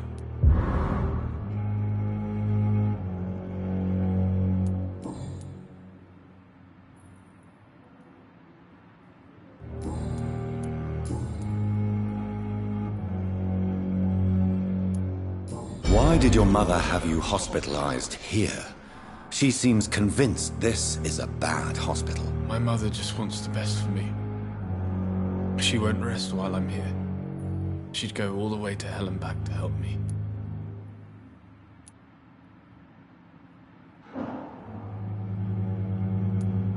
Is your mother bothering you? As your doctor, I can ask her to leave you alone if you would prefer. That's tempting, Doctor. But you have no idea what my mother is capable of. She would tie herself to my bed if you asked her to leave. Pembroke Hospital may look unorthodox, but rest assured you're in good hands here. It's not me you have to convince, Dr. Reed. It's my mother.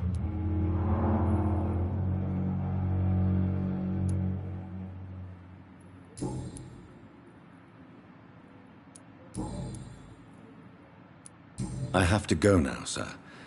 But don't hesitate to contact me if you need any help.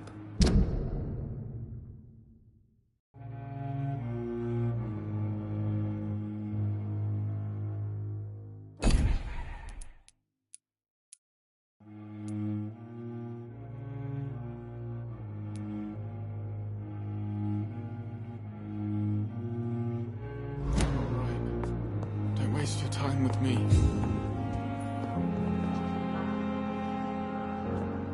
My sweet girl. We may lack the resources.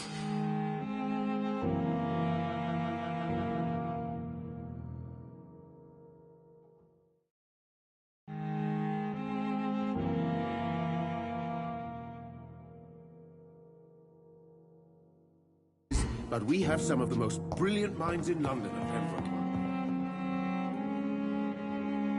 I'm quite busy right now, Dr. Reed.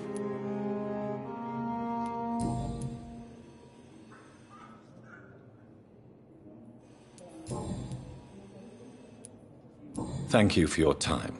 We'll talk later.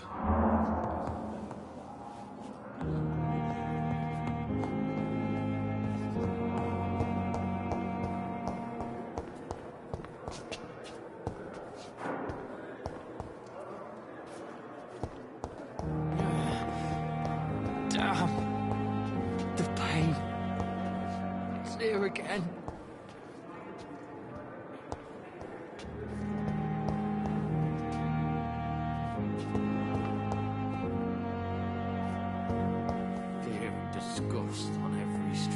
Hello again, Dr. Reed.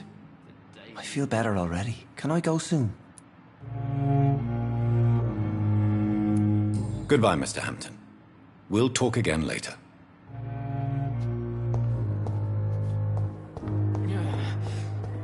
Damn. The pain. It's here again.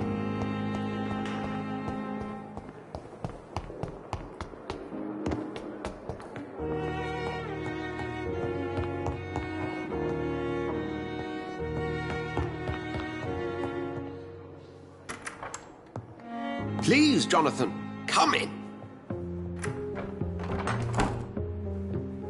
Fascinating, is it not?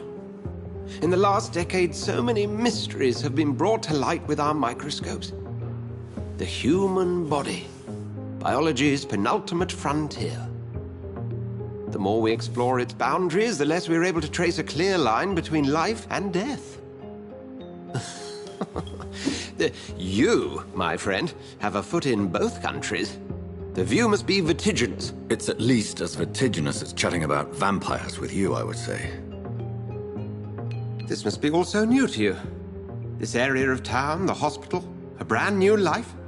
How stimulating it must be. I wish I could share your enthusiasm, Dr. Swansea, but my condition defies scientific categorization. Undead? Unalive? Immortality defies logic. I cannot express my thrill at this serendipitous turn of events. The world's most eminent specialist in blood transfusions, a vampire. One might say a gift from heaven.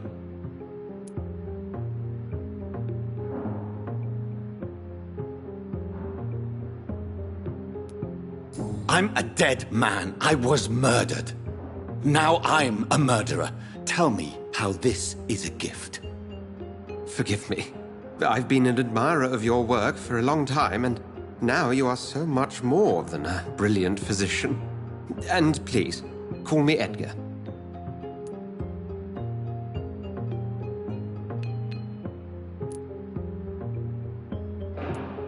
I'm not some doe-eyed student, Edgar.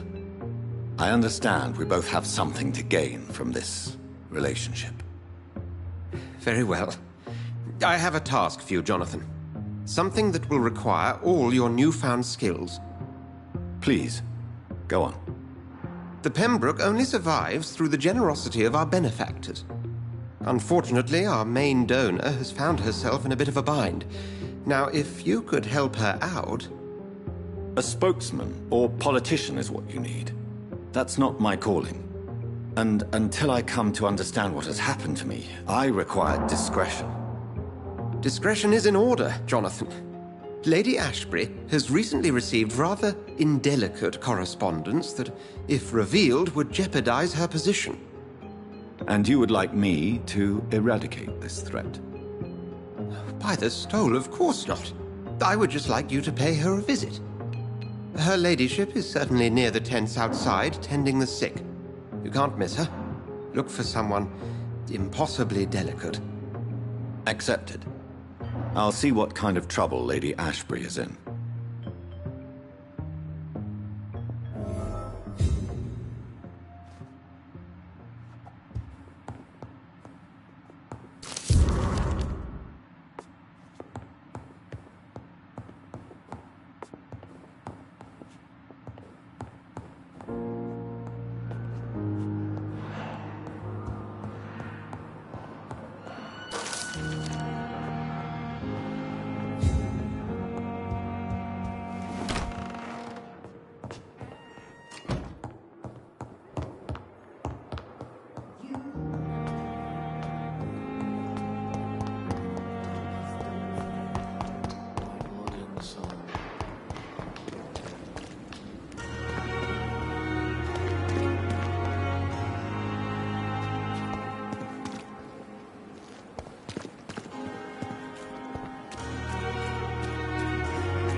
The flu took my dear wife, Emily. I take comfort knowing we'll soon be together again.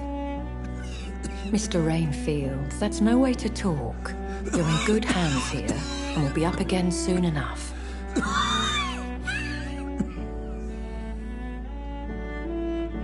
Now do me a kindness and get some sleep. I'll be back round later. Your words are kind, the blessings of an angel. You're the sweet, sweet Lady of Mercy.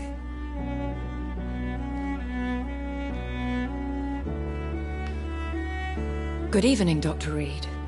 It's a pleasure to see you again. You seem surprised. Dr. Swansea has brought me up to speed concerning your recent appointment to Pembroke Hospital. You're a the lady who saved me that night, before vanishing into thin air. I remember you from the pub with Dr. Swansea. Indeed. Allow me to introduce myself formally this time. My name is Lady Ashbury. I remember you well, in spite of the brevity of our encounter.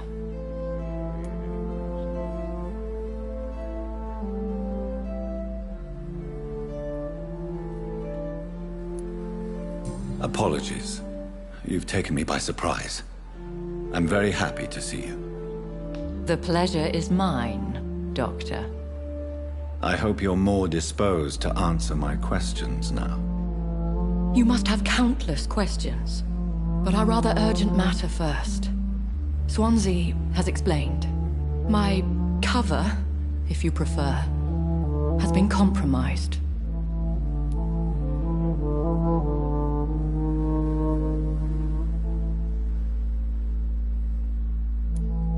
Have any of the patients given you trouble? These poor souls have so little left to live for. I do my best to ease their pain. The world would be a better place if it were cared for by women like you. You make me blush. I am simply a necessary evil. Pardon my boldness, Your Ladyship, but I have questions concerning this condition we share. As a newborn, your hunger for answers is rivaled only by your thirst for blood. But the questions need wait. I'm a scientist. My trade is in the deciphering of mysteries, and I need information to feed my mind. I will gladly answer every question you have, but first, prove yourself capable of resolving my predicament without eating the culprit. Dr. Swansea has commissioned me to be your agent in this matter. You could start by explaining what's amiss. These past insufferable weeks, I've been the victim of extortion. I've made a first payment, but the blackmailer grows greedy. I must refuse his most recent demands.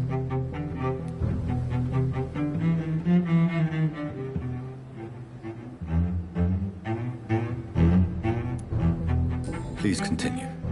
Every detail is essential. I'm your man. My embarrassment in this matter is eclipsed only by my shame at having put the hospital at risk. The threat from our anonymous scoundrel is clear. A list of dates. My visits coinciding with the dates of suspicious patient deaths due to massive blood loss.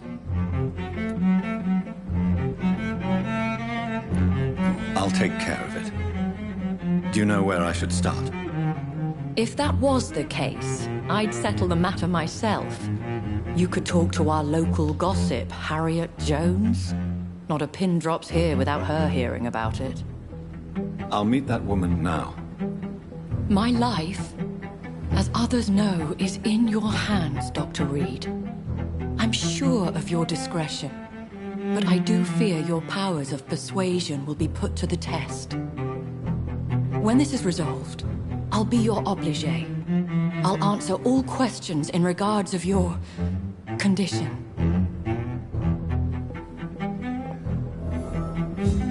Perhaps I should have considered the offer from that Callaghan fellow.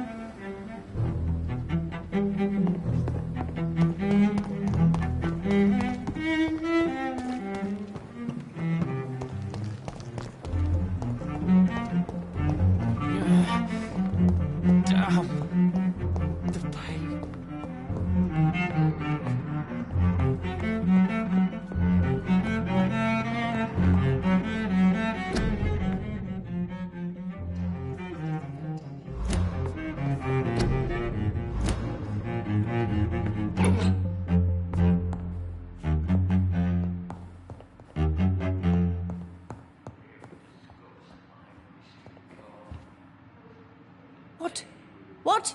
What is this? Who are you? Get out of my room. There's no need for alarm, madam. I'm Dr. Reed, the new surgeon. Preposterous. Dr. Reed, you say? I don't want some bumbling intern. Where's Dr. Swansea? Please, calm down, madam. I assure you that I am highly qualified. I'm just back from war duty.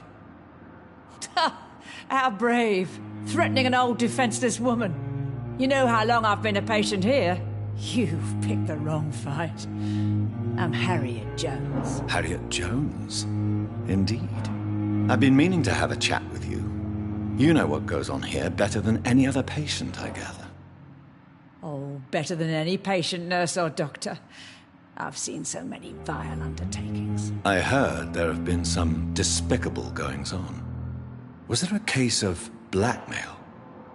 Blackmail? Wait.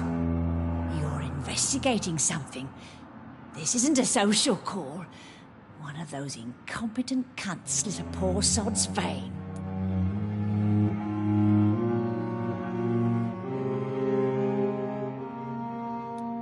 I assure you, madam, this is not an investigation into a possible medical error. Debauchery, then?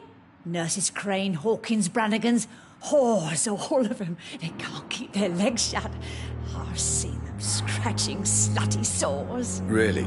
Well, if you have irrefutable proof, I'll not have the staff behaving in such a manner here. This is your business, Doctor, not mine. But I swear one of the nurses is cavorting with some man on hospital hours. Thank you for your time, Miss Jones.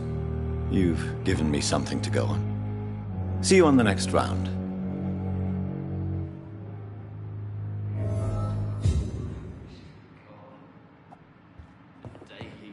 The patients and staff might know something.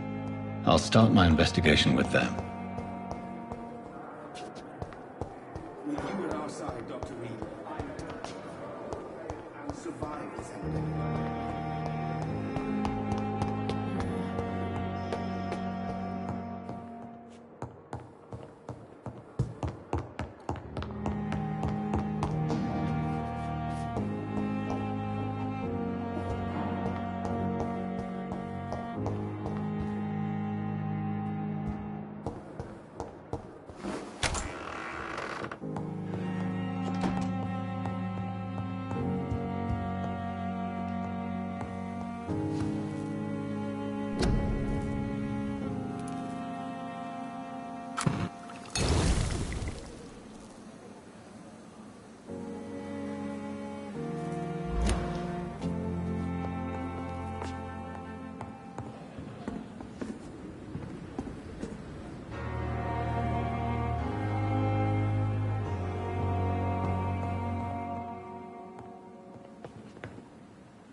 Good evening, Nurse Hawkins. Good evening, Dr. Reed.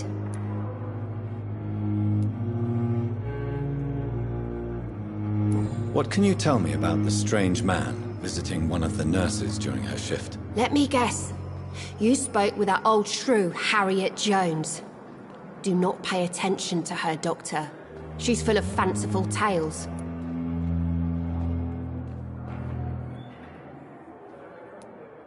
No matter how you feel about her, Miss Jones deserves our help. Who says I don't care for her?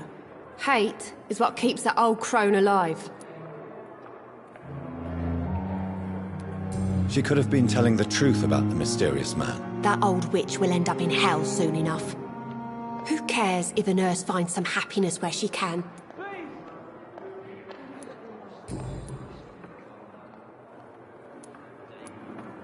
What can you tell me about the strange man visiting one of the nurses during her shift? Let me guess. You spoke with that old shrew, Harriet.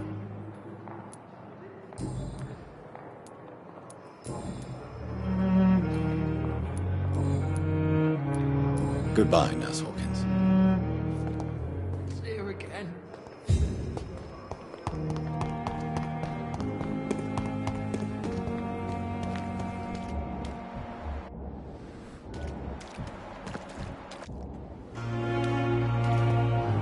Another night with the glorious battalion of Pembroke.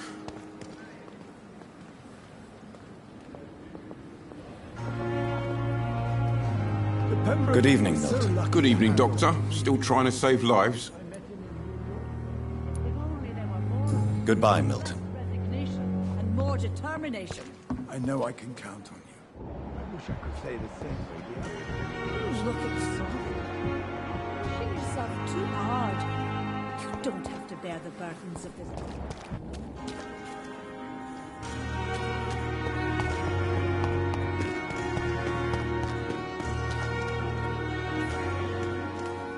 Good evening, Nurse Hawkins. Good evening, Dr. Reed.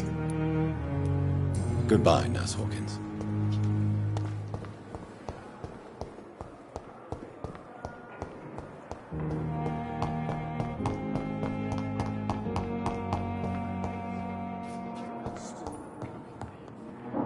How can we be sure we're making a difference?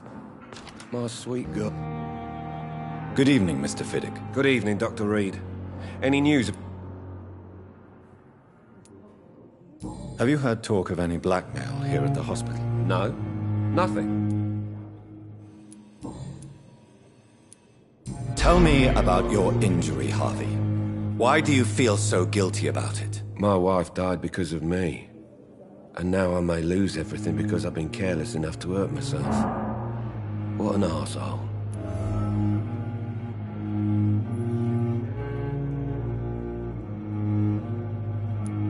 How could your job be responsible for your wife's death? I was working a double.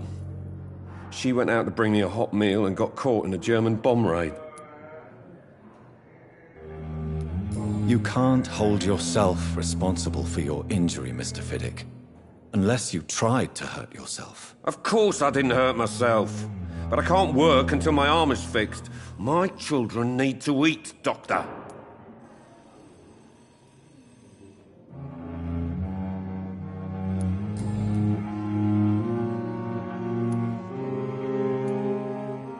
Tell me more about the death of your wife, Harvey. 1915. I was in the army. Building workshops for the Royal Flying Corps. Helen was happy I wasn't sent to the front. What happened? The Germans sent Zeppelins to bomb the construction site, but they missed their target. My wife was bringing my dinner when the bombs fell.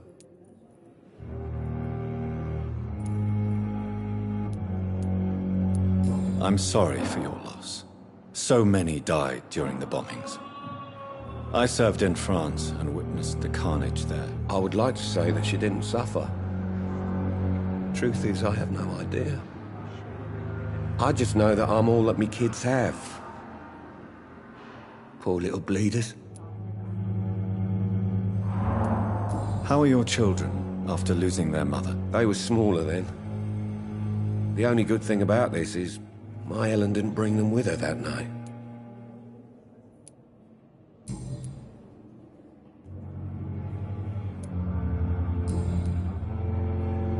Is there anything else that's bothering you? Can I help in any way? I'm all right. Considering the state of this place, I should consider myself lucky, I guess.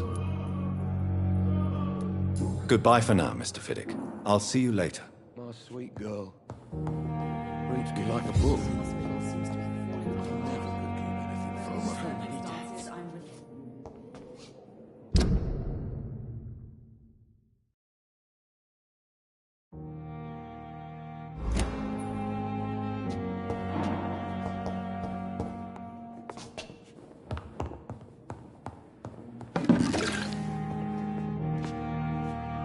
I will not let you down, my boy.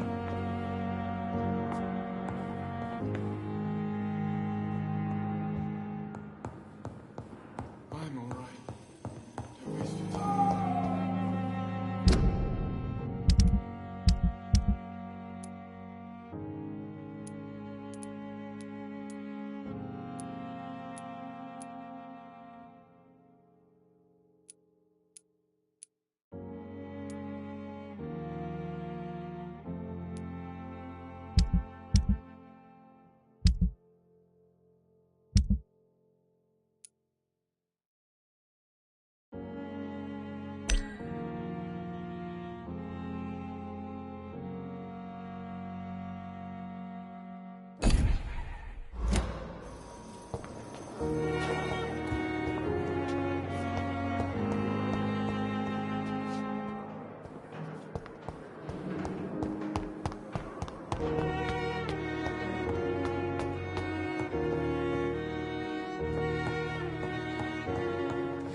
You are going to reveal all your secrets to me.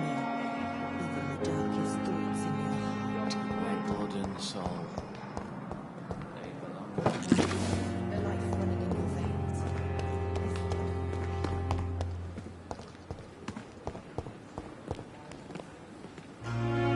Good evening, Nurse Brannigan. Good evening, Doctor. Have you seen a strange man visiting any of the nurses here? I've never heard of such a thing, Doctor.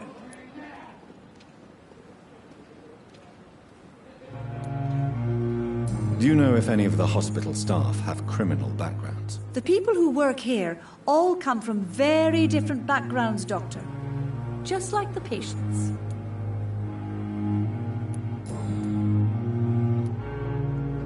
Why does Dr. Tippett's claim you're the main reason he keeps working, despite his fatigue? If it wasn't for him, I probably would have left the Pembroke years ago. Dr. Tippett does not think of you as just a nurse anymore, does he? If you're suggesting he's not taking my gender into consideration when it comes to medical practice and knowledge, I really hope he doesn't.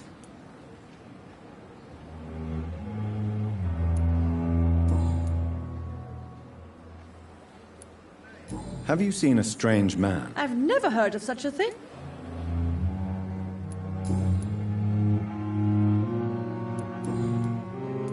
Goodbye, nurse. Call me if you need assistance.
Please, sir.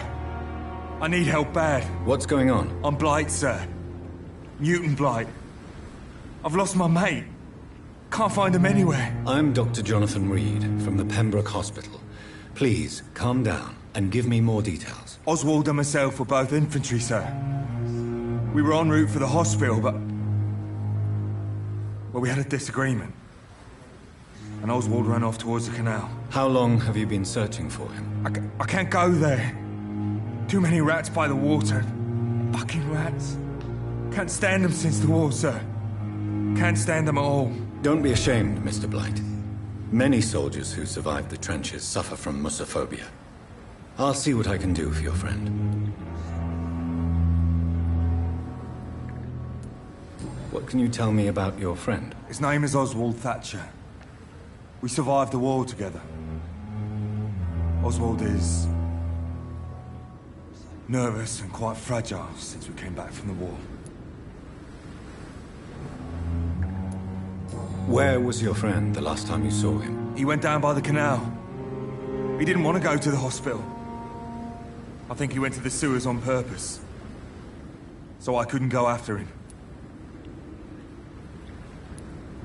What can you tell me about yourself? I'm Oswald's best friend.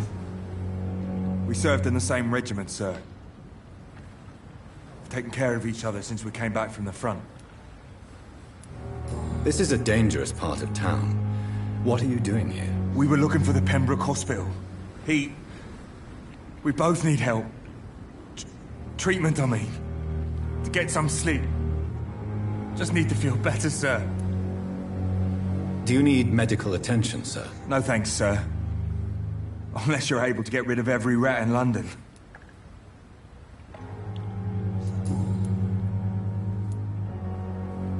What caused your phobia of rats, Newton? It happened last year following an artillery attack. I was trapped for 2 days in a hole under 2 dead soldiers. And there were rats. Go on. They started eating me as soon as I dozed. Gnawing at my ears, my fingers, lips. I couldn't move. Couldn't call for help. I see. No, you don't. You have no idea what it is to wake up buried under bodies. Fucking vermin eating your flesh. Oswald. He found me and saved me.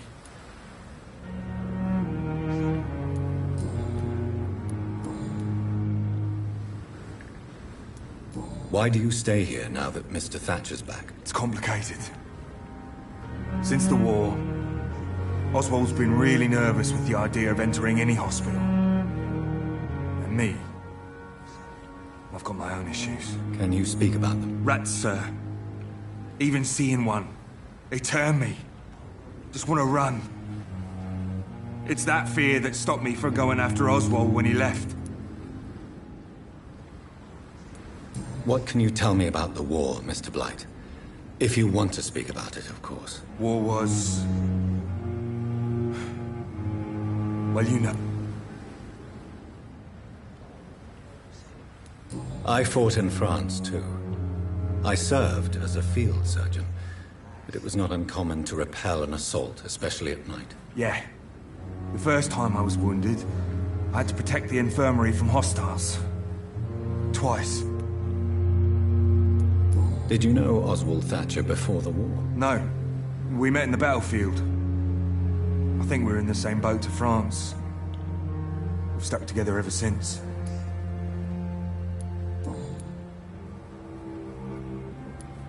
You are always welcome at the Pembroke Hospital.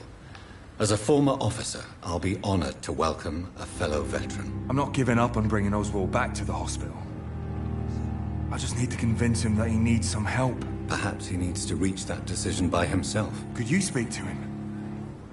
He doesn't usually listen to doctors, but perhaps because you've been through it, you can talk him round.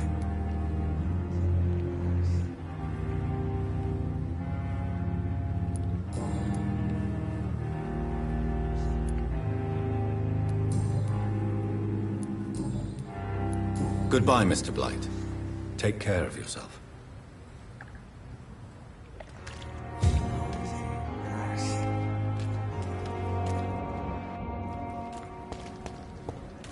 Dodged death so many times.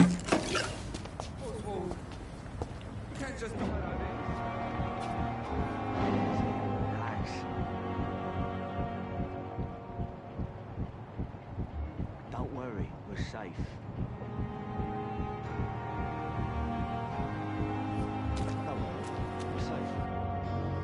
You're sure you don't come back with me? Nah, I have to see someone at the hospital. Be careful. You look so bad they may keep you as a patient. Fuck 'em. I don't like hospitals, or doctors. Well then, when you go back to Whitechapel, you may find this useful. What is it? A pass for a free medical exam by the best nurse available. Just read it. I don't read well, but thank you, I guess.